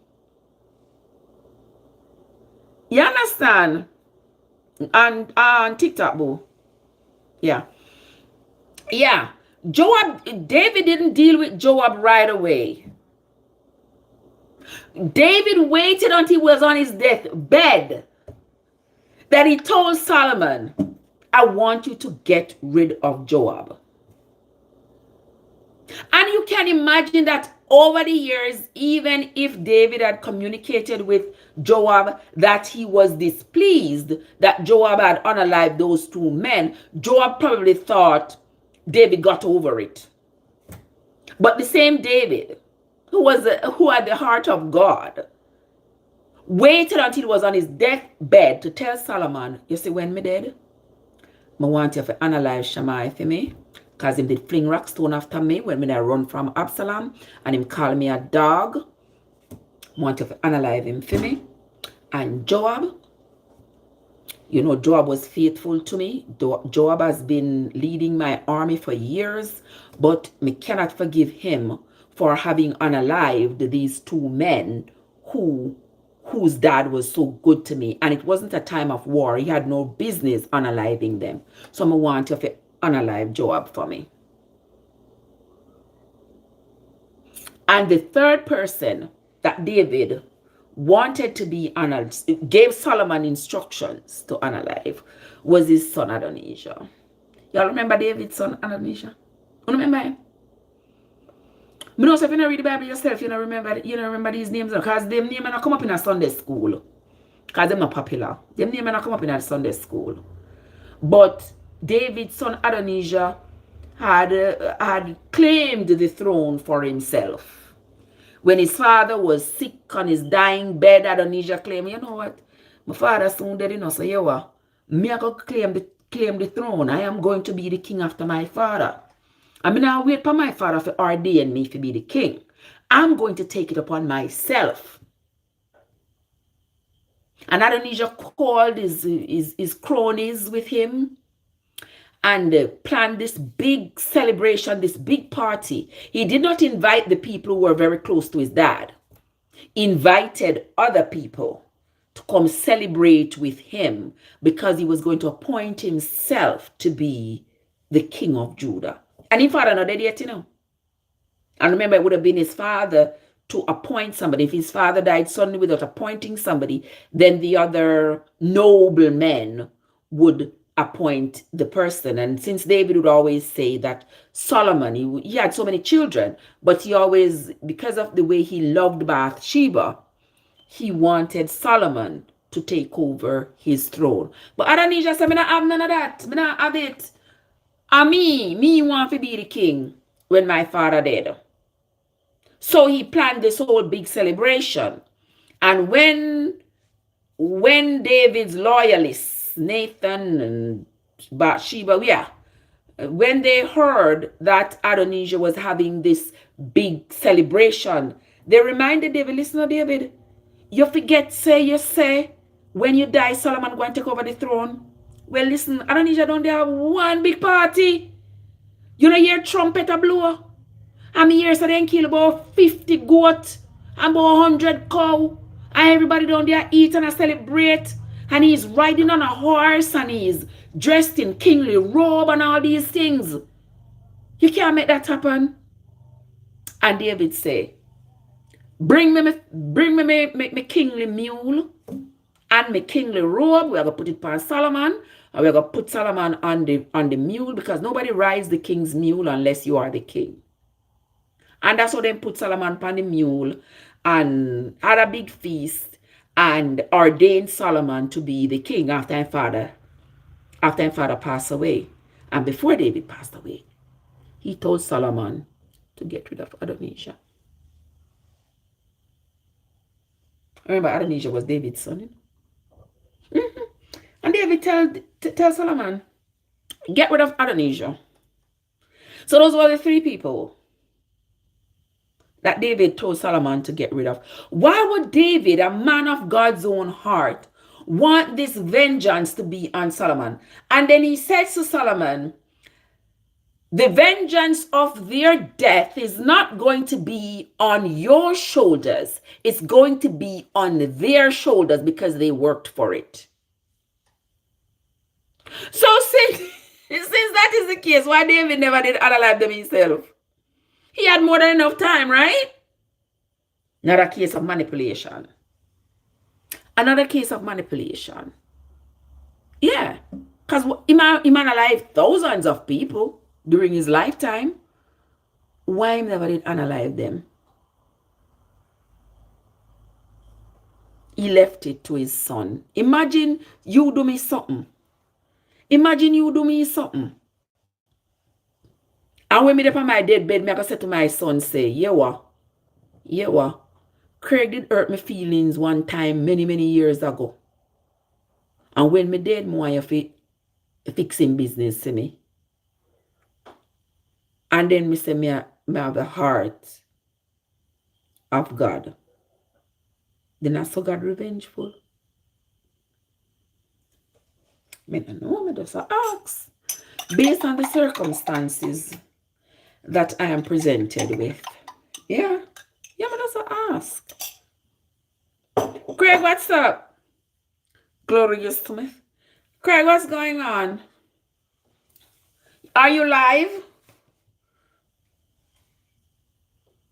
Let me look and see if you're live. What is that? What is that? Come with me to I just what is about come with me?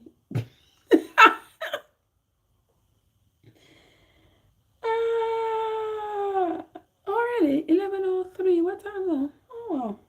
I don't know what one day. No.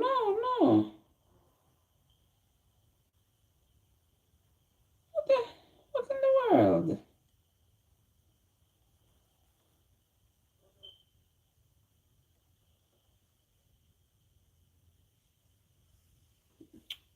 All right, there we go. Yeah, people. So listen to me. So when you all hear me having my questions, I'm not out here trying to get under anybody's skin. I'm not trying to get under anybody's skin. I have questions, and if what I'm reading is what I'm being presented with doesn't make sense, I'd be remiss if I would keep it to myself and say, you know what, it don't make sense, but me I go just go on with it. And that's how me flow. That's not how I flow. That's not how I function. That's not how I work. Yeah, I can't work with it and it now make no sense. I know I tell me say, yeah, me fi still work with it. No, sir. Me have to ask questions, and clearly the people who are here when I ask these questions, people they don't have no answer. But instead of us having a reasonable conversation, people resort to name calling, people resort to getting angry. I mean, I can't stop you from being angry. I can't stop you from being angry because people get angry about things that are unresolved in their minds, things that they can't make sense of. They get angry about it. Me not get angry, me get nosy. I get nosy because I want to know. I read the book over and over again. I come out here on my platform and I ask the questions. You don't want to face me to answer me because you don't want to still live in the delusion. And y'all would hope that I be one of those sheep that joins in the delusion.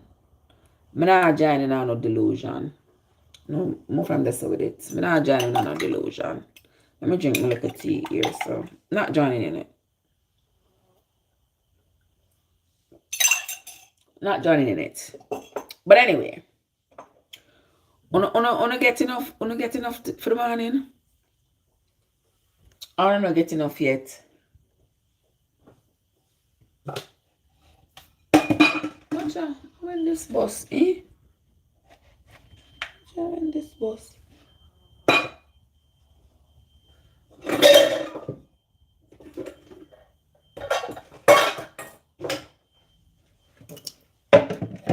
Yeah, so I don't know which other man in the Bible when me telling about right now except Moses. Why may I break my coconut? We're gonna talk a little bit about Moses, cause me telling you repeatedly say Moses was another general. Moses was another general in the Bible. Yeah. I don't ask why I say so. I mean I tell you, oopsie daisy. I may tell you say, I'm telling y'all that I'm convinced that Moses was original based on the things that the Bible said Moses did. Hold on there. I don't know about that, but something coconut. If you coconut no good, me I carry back a Walmart, you know.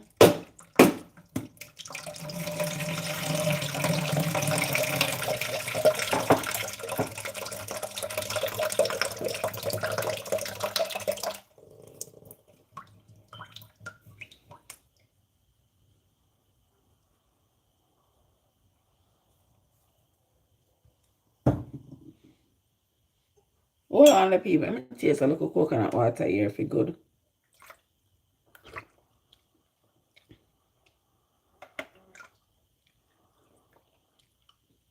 Two more days. Gerard want 2 more days. I'm made after that shit way. 2 more days. Yeah, but you know taste too bad. Gerard, good morning. What's up? How you doing? All right, this one is beautiful. You see that? Yeah, this one is beautiful. Lovely. Lovely. Let's see this other one.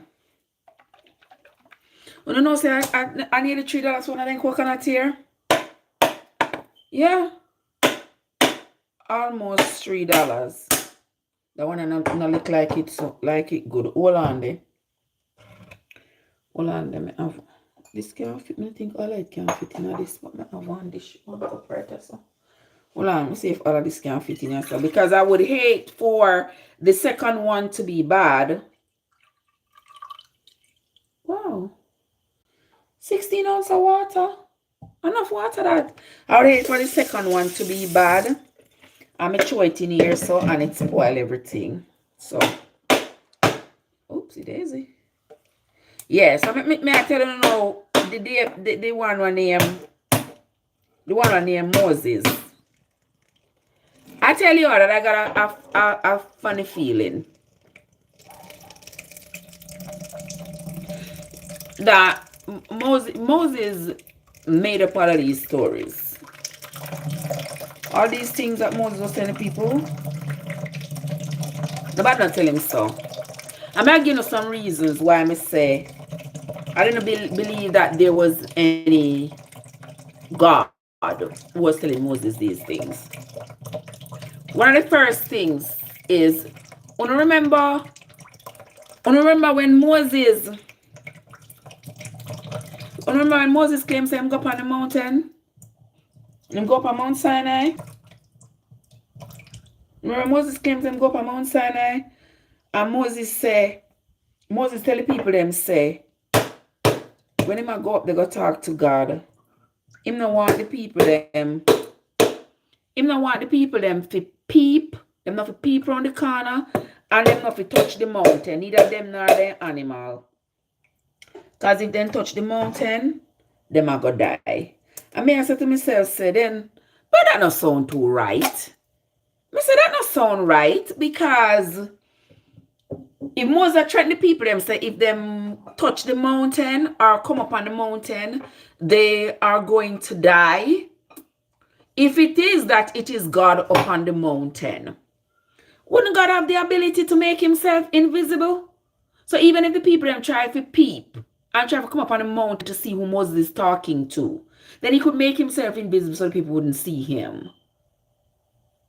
And that right there, I say, there wasn't no God upon the mountain with Moses. I don't think so. Moses a trickster. Also, remember when Moses say, oh God tell him, say, he must stand up and judge the people from sun up to sundown. Moses stand up there from morning, from sun up to sundown. Everybody come to him with them problems. Them and their neighbor have problems. Them and them pitney, them and whatever problems they have. They were coming to Moses, and Moses stand up there from morning till night. And it was his father-in-law. It was his father-in-law Who said Moses, you can't do anything? He said, God never did know that. He said to Moses, Moses, you can't do this. You can't turn a person from sun up to sundown and split justice. You have to get, find noble men among your people and appoint them to be judges and counselors and lawyers, whatever the case may be, so they can split justice. It took his father-in-law to tell him, Moses, you can do this. You're going to be of no use to yourself or to your wife. If you just stand here from sun up till sundown, splitting justice amongst all these people. You not agree with me? Well, when me talk, I not really look for agreement still.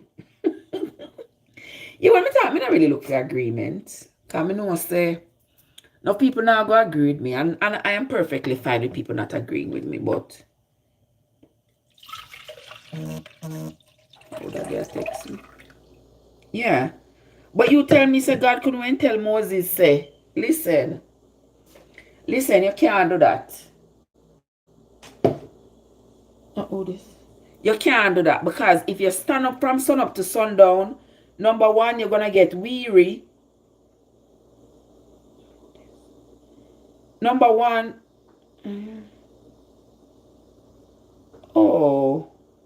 Okay, wonderful. Hold on there.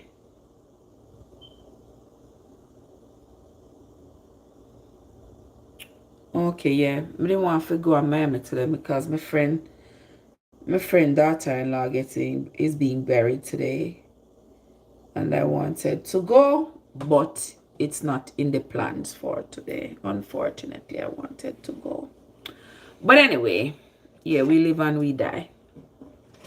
That's how we go. Yeah. So it took Moses' father-in-law to tell him that him can't stand up on the mountain and split justice from sun up to sundown. You tell me, Moses said God tell him to stand up there and split justice, and God put word in his mouth, and God tell him to tell the people them, and God couldn't say he might get worn out.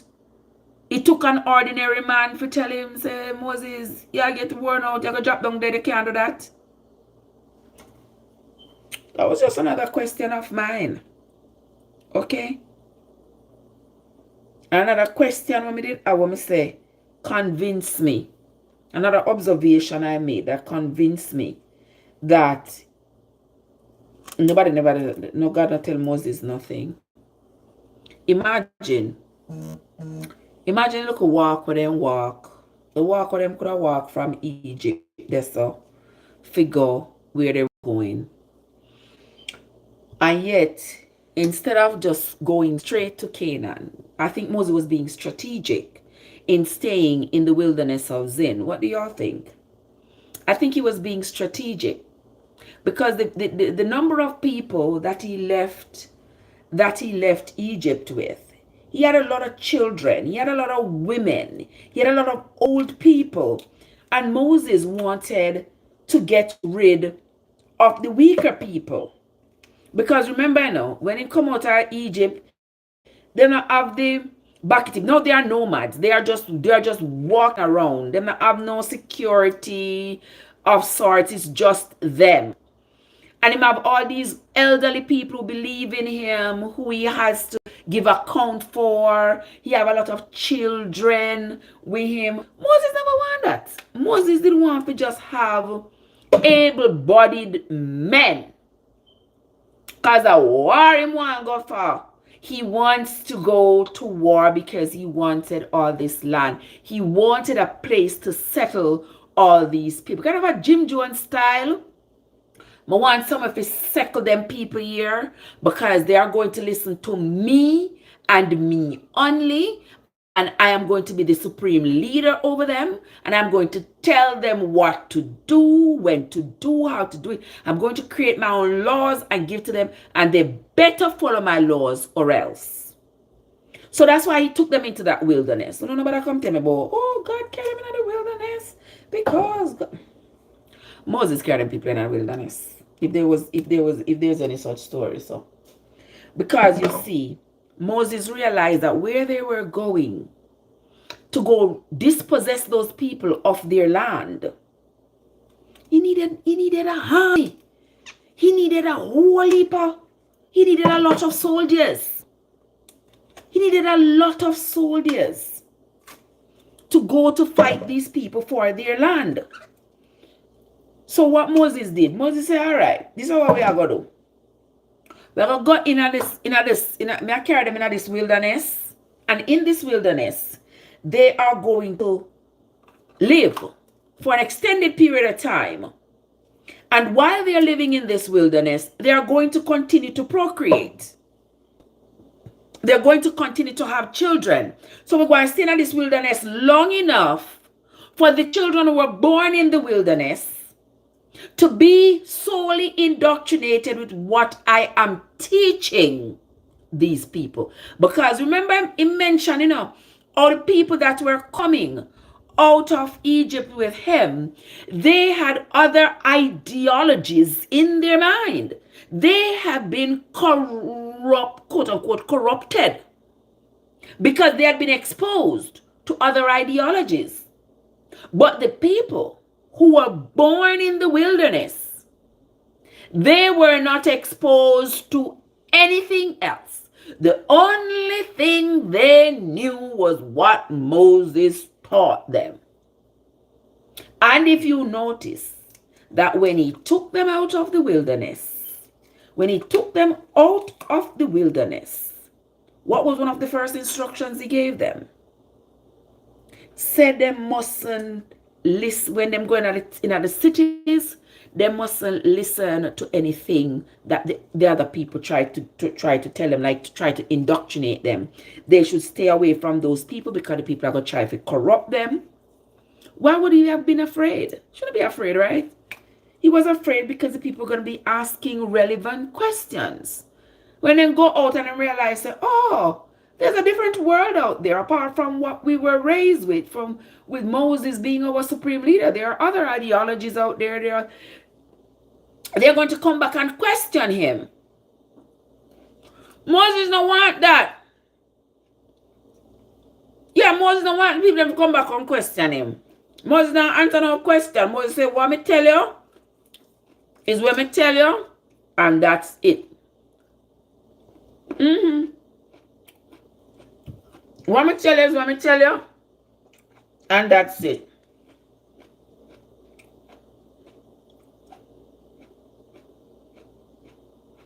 Hold on there.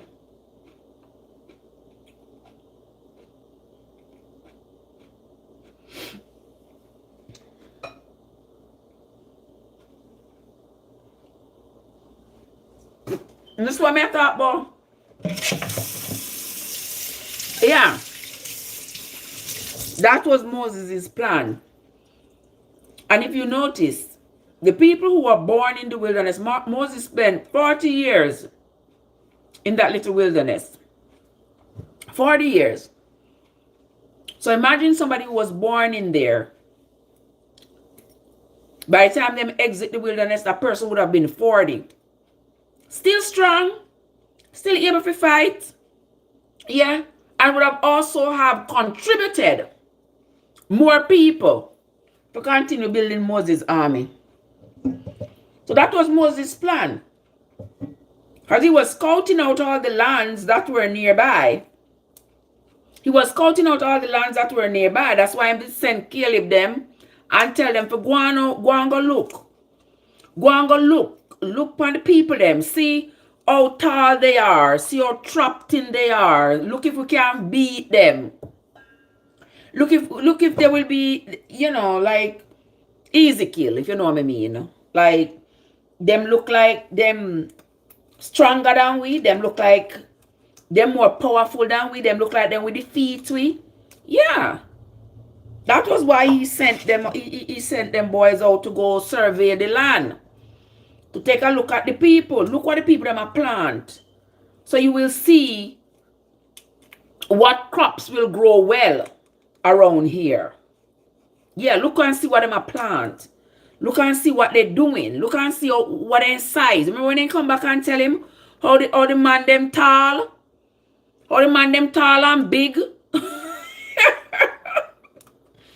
So Moses was strategizing how he was going to destroy these people to get the people's land. That's what he was doing.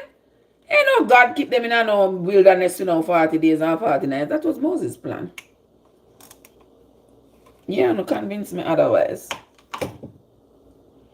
That was Moses' plan.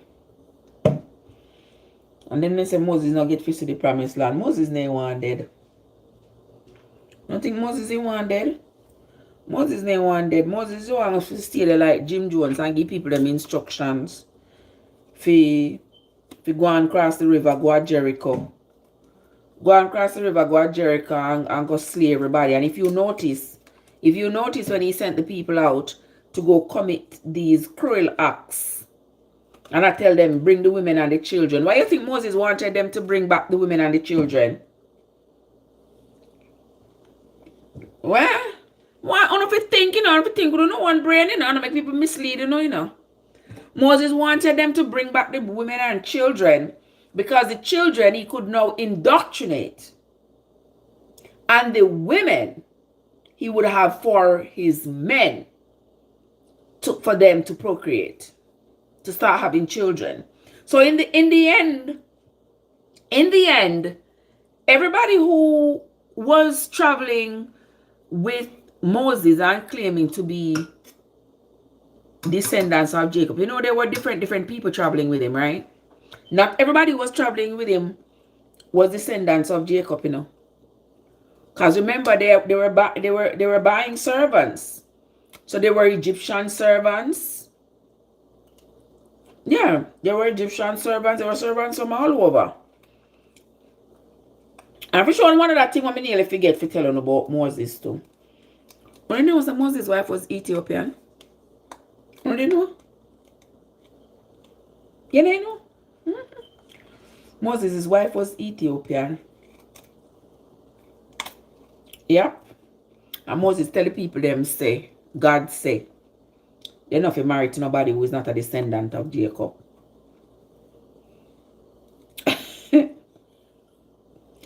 Moses tell the people them say, oh shit, me nearly cut me one eye. Uno soon say, I show me the question the Bible make you coconut lip me in my nose. Yeah. Moses tell the people them say, God say,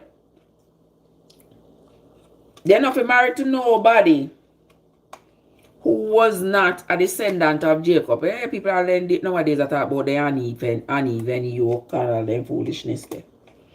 They're not married to nobody who was not descendant of Jacob. And them are going to be abomination. Let me tell you, so the Bible confusing. Because I want to listen to me good. If God tell Moses, say, they're not married to nobody else they're not married to nobody who was not a descendant of Jacob. But Moses himself was married to a whole Ethiopian. And then when you go back around to Jeremiah, they saw. Jeremiah say, God say, if you tell the people them say, them if you go on down to Babylon, don't fight, don't argue, just go on. And when them reach down to Babylon, them if you make their sons married to the Babylonian sons, make their sons married to Babylonian daughters, and make the Babylonian sons married to their daughters. So what kind of confusion that? And they will come back for them after 70 years.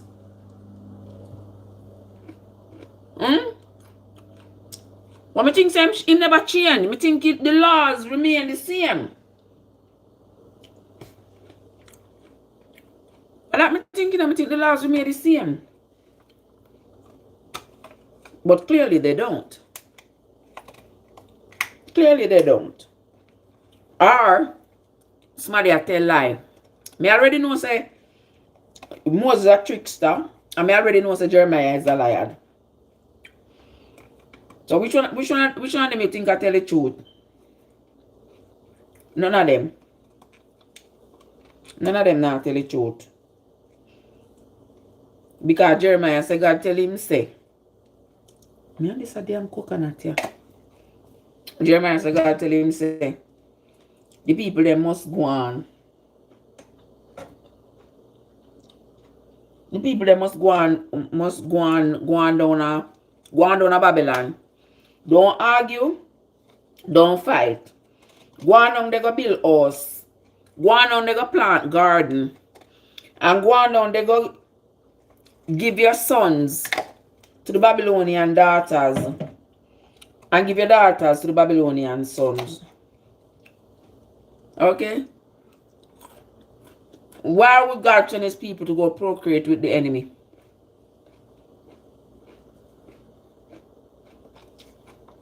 Why? And then he said, God said, I'll come back for the people them after 70 years. After 70 years, the people don't remember the culture. The people don't remember the teachings of Moses. The people them already corrupt. Oh, damn! What? What are you doing? Me say me there here I try cut 2 coconut. And I true me want that one here and I want the little cup. You see it? You see it look nice, that one little cup? That's why me know. That's why me there here I struggle with this one, you know. Cause me want the little cup. That's why me there here I struggle with. Bob, you want some? You want some? But me there with the coconut, you know, cause you thank you, my love. Girl, so me not buy milk. Me not buy cow's milk. If you see me buy cow's milk, me use to make condensed milk. Me use to make condensed milk for my daughter.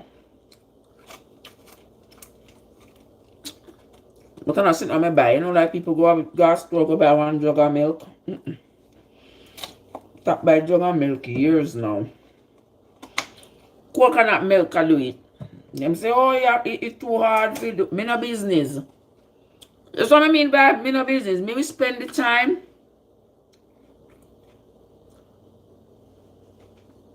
Yeah, you get so. Nice little ball, not you? Yeah, we spend the time and dig out the coconut out of the shell.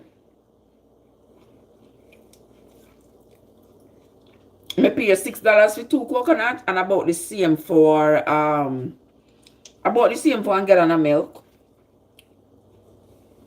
So I'd rather buy the coconut. But I said me clean it off. Clean off what? The coconut?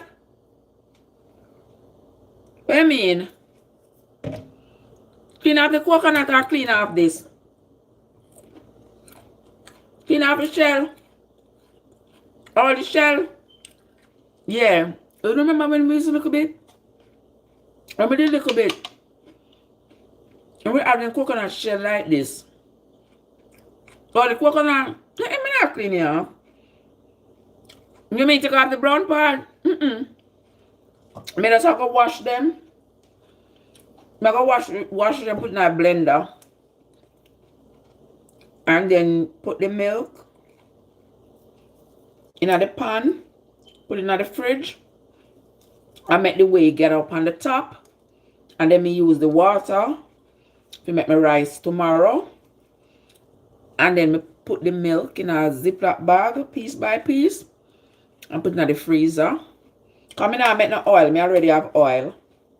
If I never have no oil, I make some oil. But using 2 coconut to make oil, you know, enough. But I already have oil. So I gotta just make coconut cream. Put it in the fridge. Keep it in the freezer. And when I cook soup or I cook rice or anything, I just take off 1 piece and put in it. Yeah. And it lasts me longer than one jug of milk could have last me. Yeah. You see what time it is? I go sleep about 1 o'clock. Rose Salmon. What happened the name say? What's up? Yeah. That me have to do. Some not have to buy. I say you can't even right now everybody buy like the pasteurized milk them at the dollar store. No see everybody buy for shopping if you go to Jamaica. But that one here nice. You see it? Can't serve food in there now, just to be ornamental.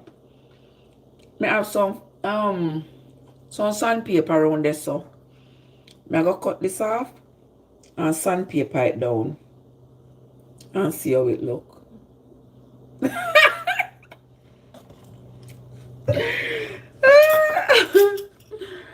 Ay ay ay. Rose, what's up? No one not good because see the hole in the eye. Yeah, this one of the best part of the coconut. It take me enough time, you know. But did you know?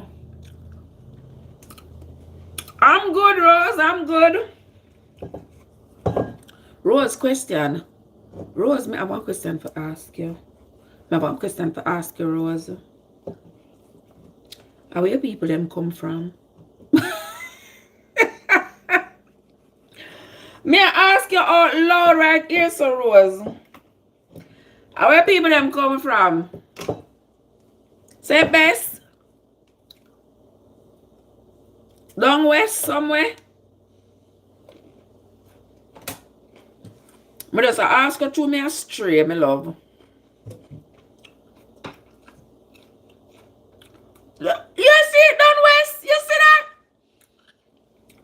Between me and you. I don't the side of my grandfather come from, you know. But me don't know him. I don't know where my grandfather come from. But me don't know him, and because me don't know him, and my father dead from me a little pitney, me don't know my people them.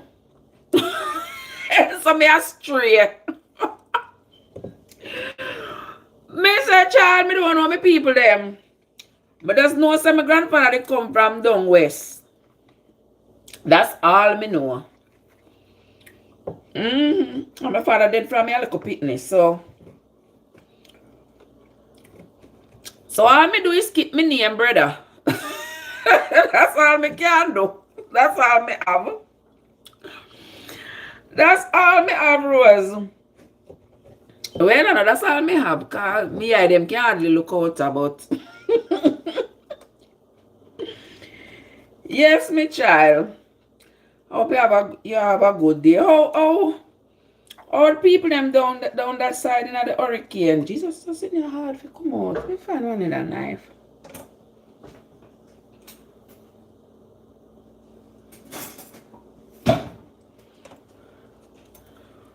Where's me? Yes, me love. All me do is keep me name, me love. Cause me don't know nobody from down that side. I can't point to one soul and say, you know, say that somebody are related to me daddy buying theme daddy side. I don't know a soul. Me a stray, me love. You know, say my grandfather come at Chilani.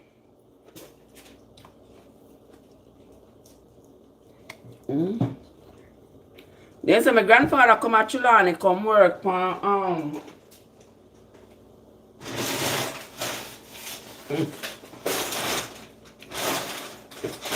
They say my grandfather come at Chilani, come work for a sugar factory. Come work at sugar factory. And he get my father with my granny.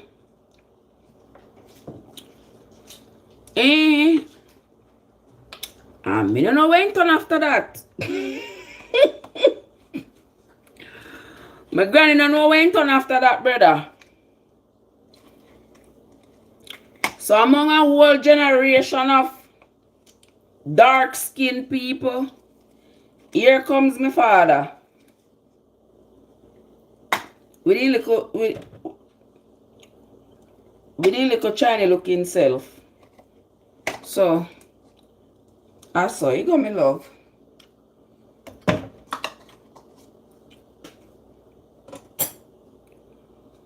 see how that one here nice, but the this one have the eye in it, so yeah, it kinda lose its grip. You say that not good. Well, I saw me get it, me love. I saw me get it, child.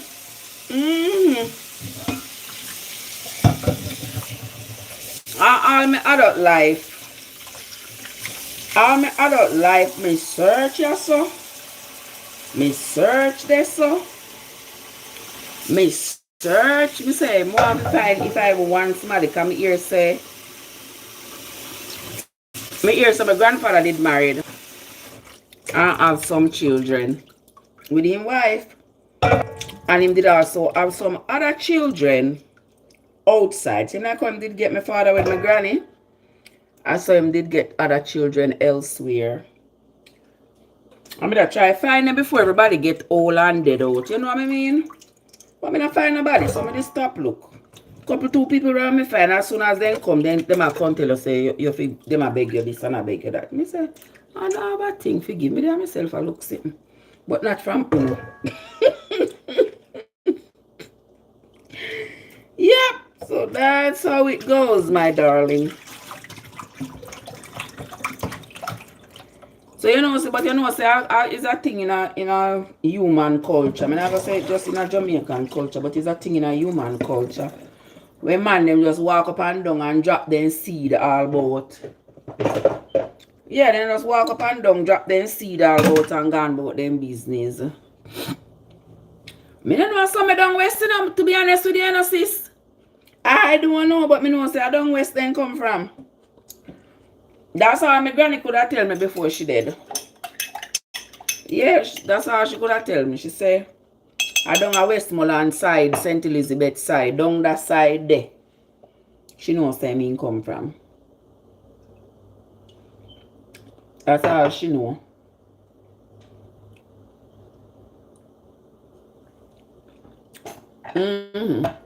If my father never dead so young, he would have good at finding him people them. But him in dead young. And we did young. So I just saw it go. Yeah. No packing, no broke, no coffee, no dash way. Yeah. Well, that's how it is.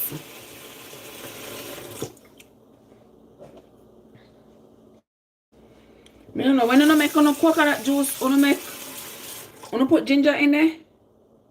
I just ask, when you not like you not blend up on a coconut, like how me go blend up this. You put ginger in there? Or just me want to do that? Robsy! What's up? Me put ginger in there. You know, so me find some me put ginger in it acts as a preservative. Robsy, what more you put ginger? Me put the ginger in there. Can me find say it acts as one preservative. To me. Robsy, the man them not give you a story if you tell me today.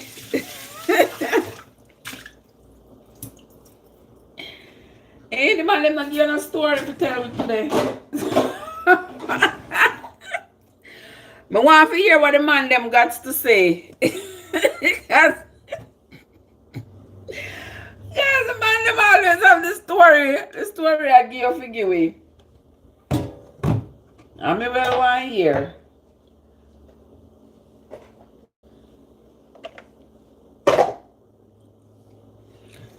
People say Rob's there. Checking in the morning here.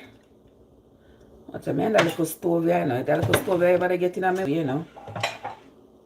I mean like little stove, you know. I'm stand up right there, so we can't always use it. But anyway, you soon tell me. Alright, I can't wait for here. I can't wait for here. Yes, I'm a little piece of ginger. I should have cut up it a little bit. Yeah, I put my little piece of ginger in there. You give the coconut one nice flavor. And it preserve the coconut. Me not business one to say. Me put it in there. Right, Ricky? Ricky, what happened? Ricky, you see me there from morning. I give off a piece soup. And I chat off my face. I need to go sleep, you know. I come from work this morning. I need to go sleep. I tell you, I go sleep about 1 o'clock. I go sleep about 1 o'clock. And then... Robsy, how your people them with the hurricane, sis? Me not no roof left. Me don't know they gonna manage. Me have to go find one time. Me don't know when things calm down. I don't know. As soon as possible. You're going tonight? Yeah, me are going tonight too. Me I go work tonight. Me I go back to work tonight and tomorrow night. Yeah, me I go work tonight and tomorrow night, and then me off. Then me off Monday, Tuesday. And this weekend me didn't want to off in a Robsy. I mean I tell her say Jerkfest never miss me now. The Miami Jerkfest of Florida never miss me. Not 1 year it ever miss me. Every year me drive from North Carolina, just go to Jerkfest and come back. They have Jerkfest in North Carolina, but almost about 2 times I go to the one in North Carolina. Me like go to the one in Miami because I might have... Pang, what's up? Oh, the few you have there, they're okay. Okay, wonderful. Yeah, my family, them alive. Well, me have one family member pass away, but I know the hurricane passed her away. She did sick. And she passed away a couple... Like earlier this week, like so. But, yeah. But I know the hurricane passed her away. Yeah, but everybody else alive, but just the house them. The house them not have no roof. No roof at all. Me have one little chateau down there. Me look a chateau, not have no roof. I saw some brick, I saw some black turn up and look up in the sky. Me said, what this girl named Melissa go like a me take her man. Like, yeah, go take her one on my roof, take it dash away. Rip up me 2 little pieces of zinc them dash. Me have to laugh. Me have to laugh, you know, cry, yeah, man. So, me can't bother. Yeah, so you take, also me have to just take it with a smile, because what me I go do? Yeah, what me I go do? What me I go do? Yeah, and I say only the roof them we have decking. Only the roof them we have decking. Only them get spared. You think you're gone to me say gone, I tell you. Me say look at that man. Look at that. But what we are gonna do? We are resilient people. We will come back. Trust me. We will come back.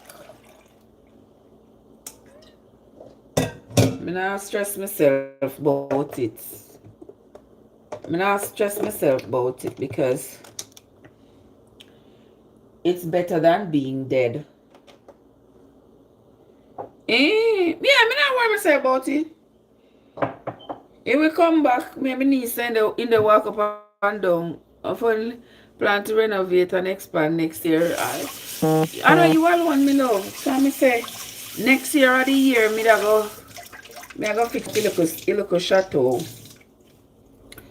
I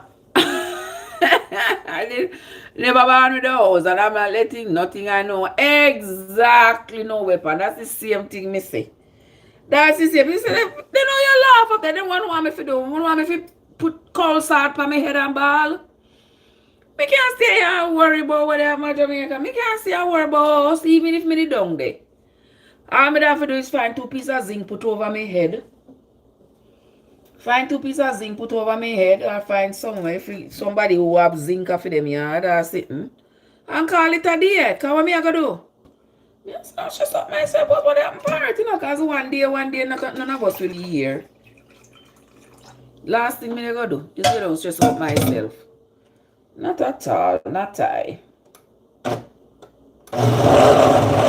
What watch out. When the ninja catch this, you know, man. When the ninja catch this, you know, you think the ninja ramp?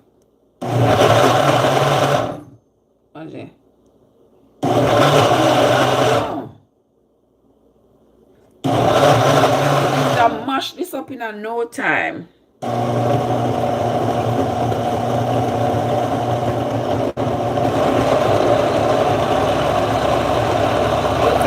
I have to go forward down there. But the people them who are going on, all ticket them are run.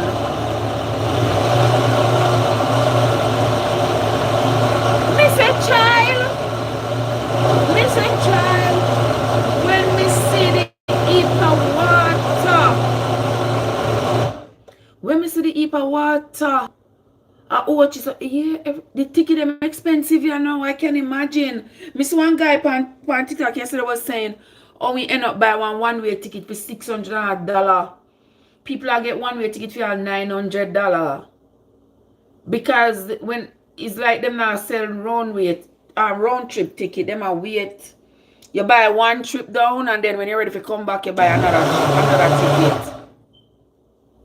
Me can't do that. Me can't do that.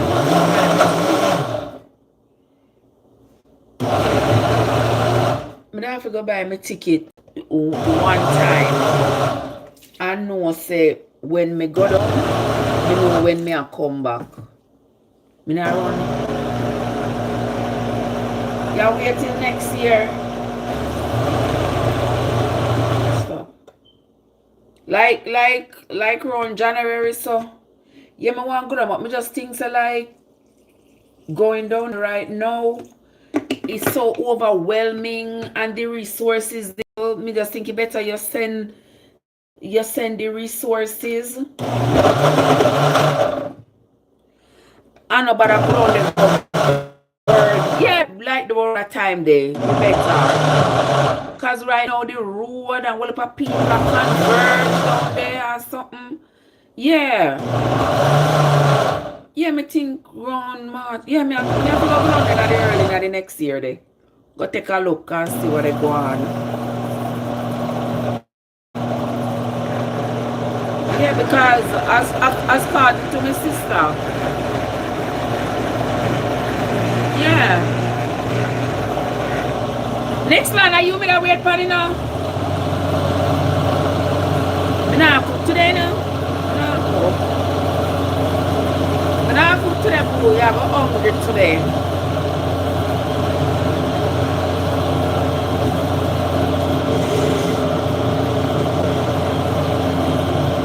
Next line, I go hungry today. What me I do today is juice 2 coconut. Yeah, man, me I go sleep when me done. Me I go sleep when me done, but me have to juice them 2 coconut here. Cause I don't want them to spoil. Remember last week me did buy 2 coconut? A Walmart, and when me ready for them spoil. And me carry them back at Walmart and get them 2 years. Me not put them on make them spoil. I have to drink the coconut water to wash off my heart. That's what they say. This land what? Yeah, me have to drink the little coconut water.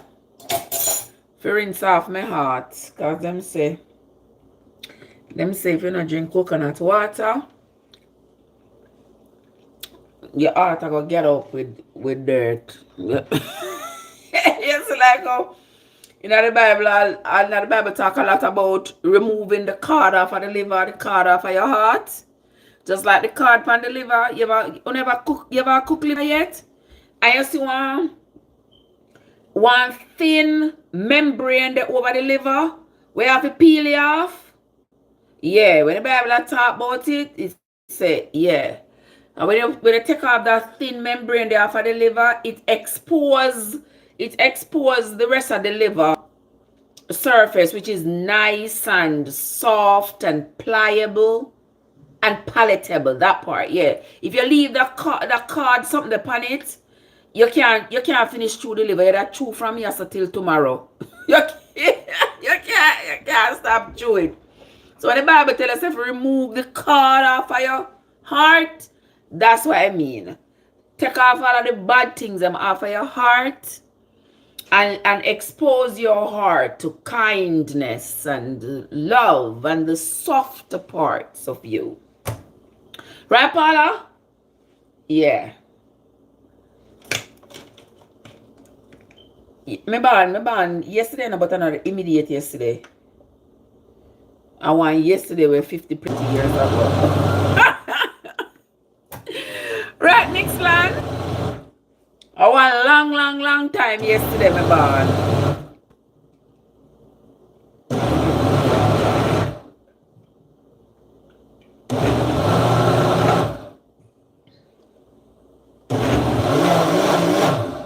Well, on them, if you throw some of this, it look like it too much. Noel, what's up? How you doing? You come late in the next land. I'm not late because I didn't cook anyway. I didn't cook today. Yesterday, I make one big pot of soup. I make one pot of soup yesterday. And that pot of soup going to serve me today, tomorrow, Monday. I don't know, say, I wish they would be there for live, I don't know. Saturday? Well, Saturday, I think it was Saturday. I think it was last Saturday. I make one pot of soup. I made the ackee and saltfish and the rice and peas and the callaloo, remember? And also that served me the whole week. Yeah, and that served me the whole week. From last week, Saturday, I cook it.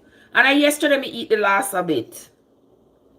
Yesterday, me eat the last. I don't want to say, I don't stay there.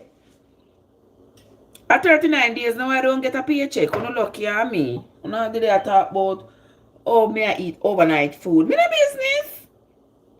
Me have to eat it overnight food. One whole a week. Me cooking food, me have to keep it. Rasta, what's up? Yeah. One whole week. Me have to eat the food little bit by little bit. Because heaven help me if me ever eat half of like one time. Dog near me supper, breakfast, lunch, and dinner. That's what I mean. Alright, this kinda enough. So me I got empty out some. That the rest I can gently turn over. In there, that's what I mean. Right, Ralston?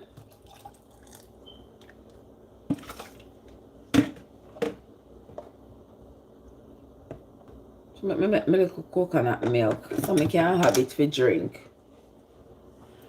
Right, next one. So when you come, we can have coconut milk for putting our porridge, right? Because I don't buy cow's milk. Me no cow baby.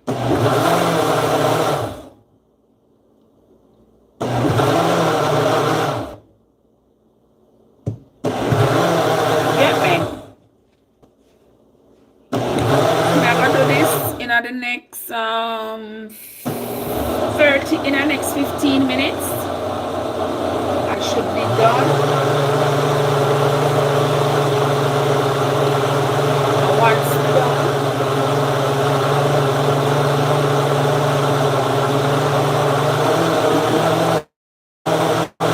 and this is the strainer.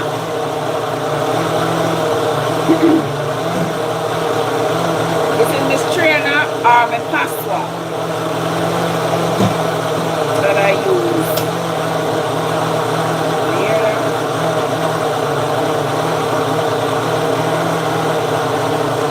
Where's so I'm going to password? I want to long, but I'm going to pick up a long video, man.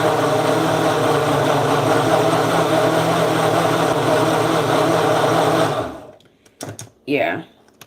Put it now in my password. You know what I'm telling you about? You know what I'm telling you say?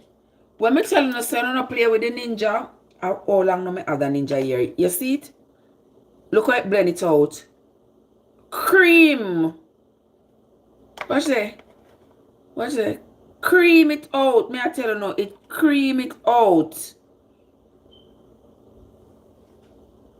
That's what I'm telling you say When me use the ninja, I'm blend up the coconut. There is nothing in the coconut left to squeeze out. Like, you know how you squeeze out the juice and leave the trash? Nothing left to squeeze out and left no trash. Yeah, nothing left to squeeze out and left no trash. Because it just cream out everything. The ninja ya bad, man. It bad, bad, bad.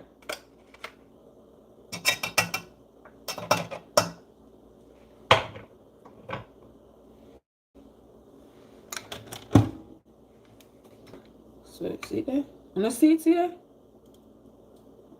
You can't put this between your finger in your hand and claim so you squeeze it out.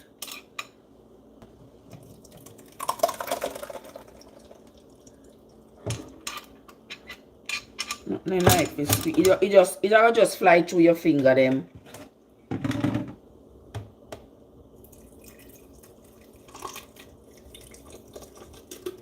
Yeah, my head and my mouth tired there now. Me chat too much after what?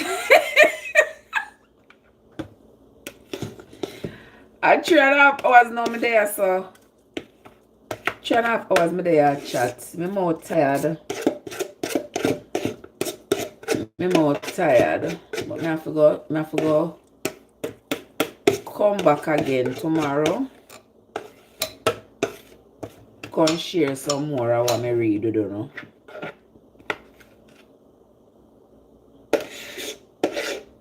Right, Rose?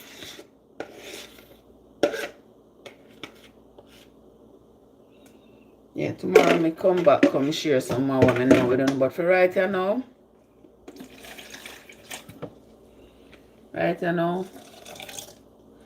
me chat till my throat dry.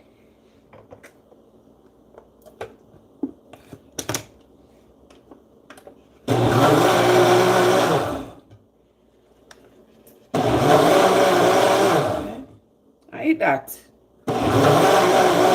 Next time, tomorrow morning, me have to go cook. Tomorrow morning, me have to go cook. Okay?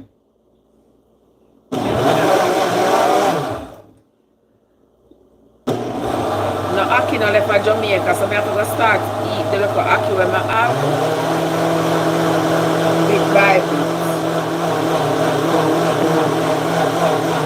I like Aki treat them at Jamaica, load up.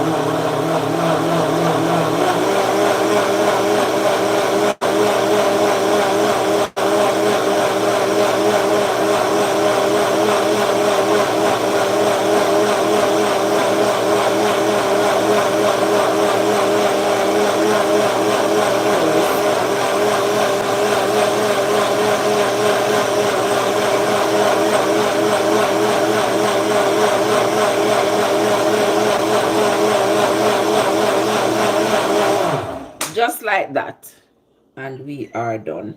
All right, people, so I will come back and see you all.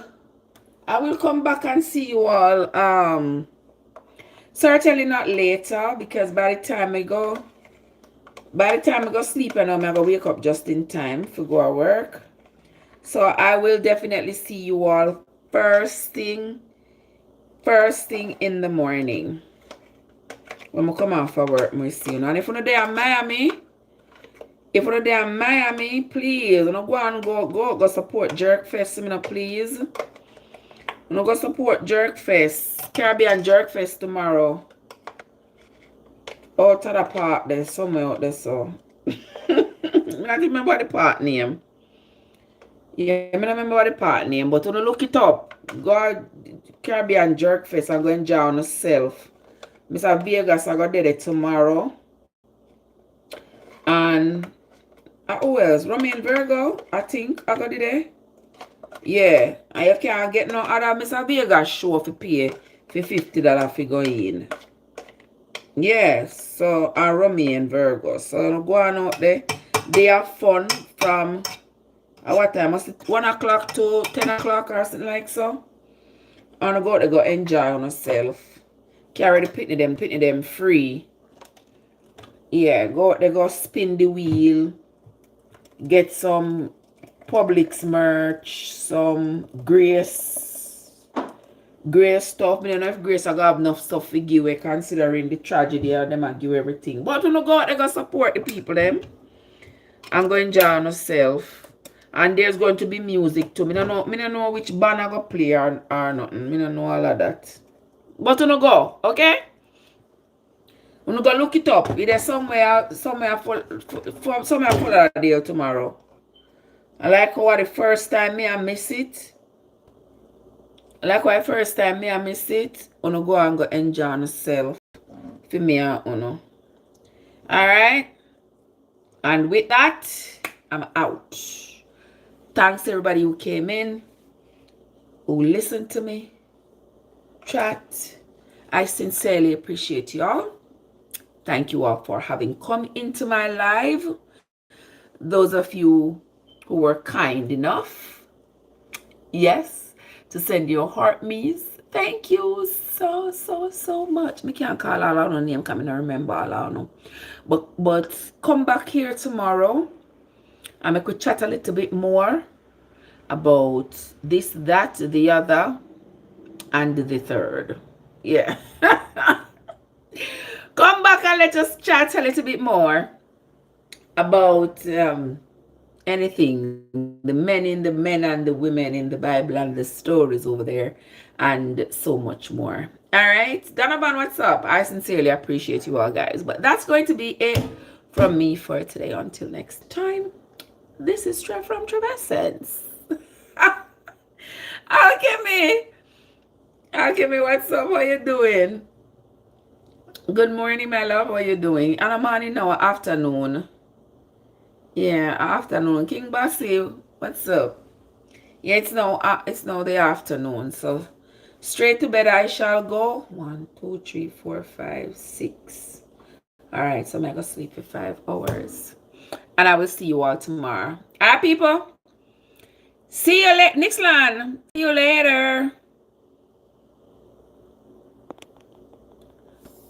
And see you later, guys, over here. Cool run-ins. See you later, my love. Have yourself a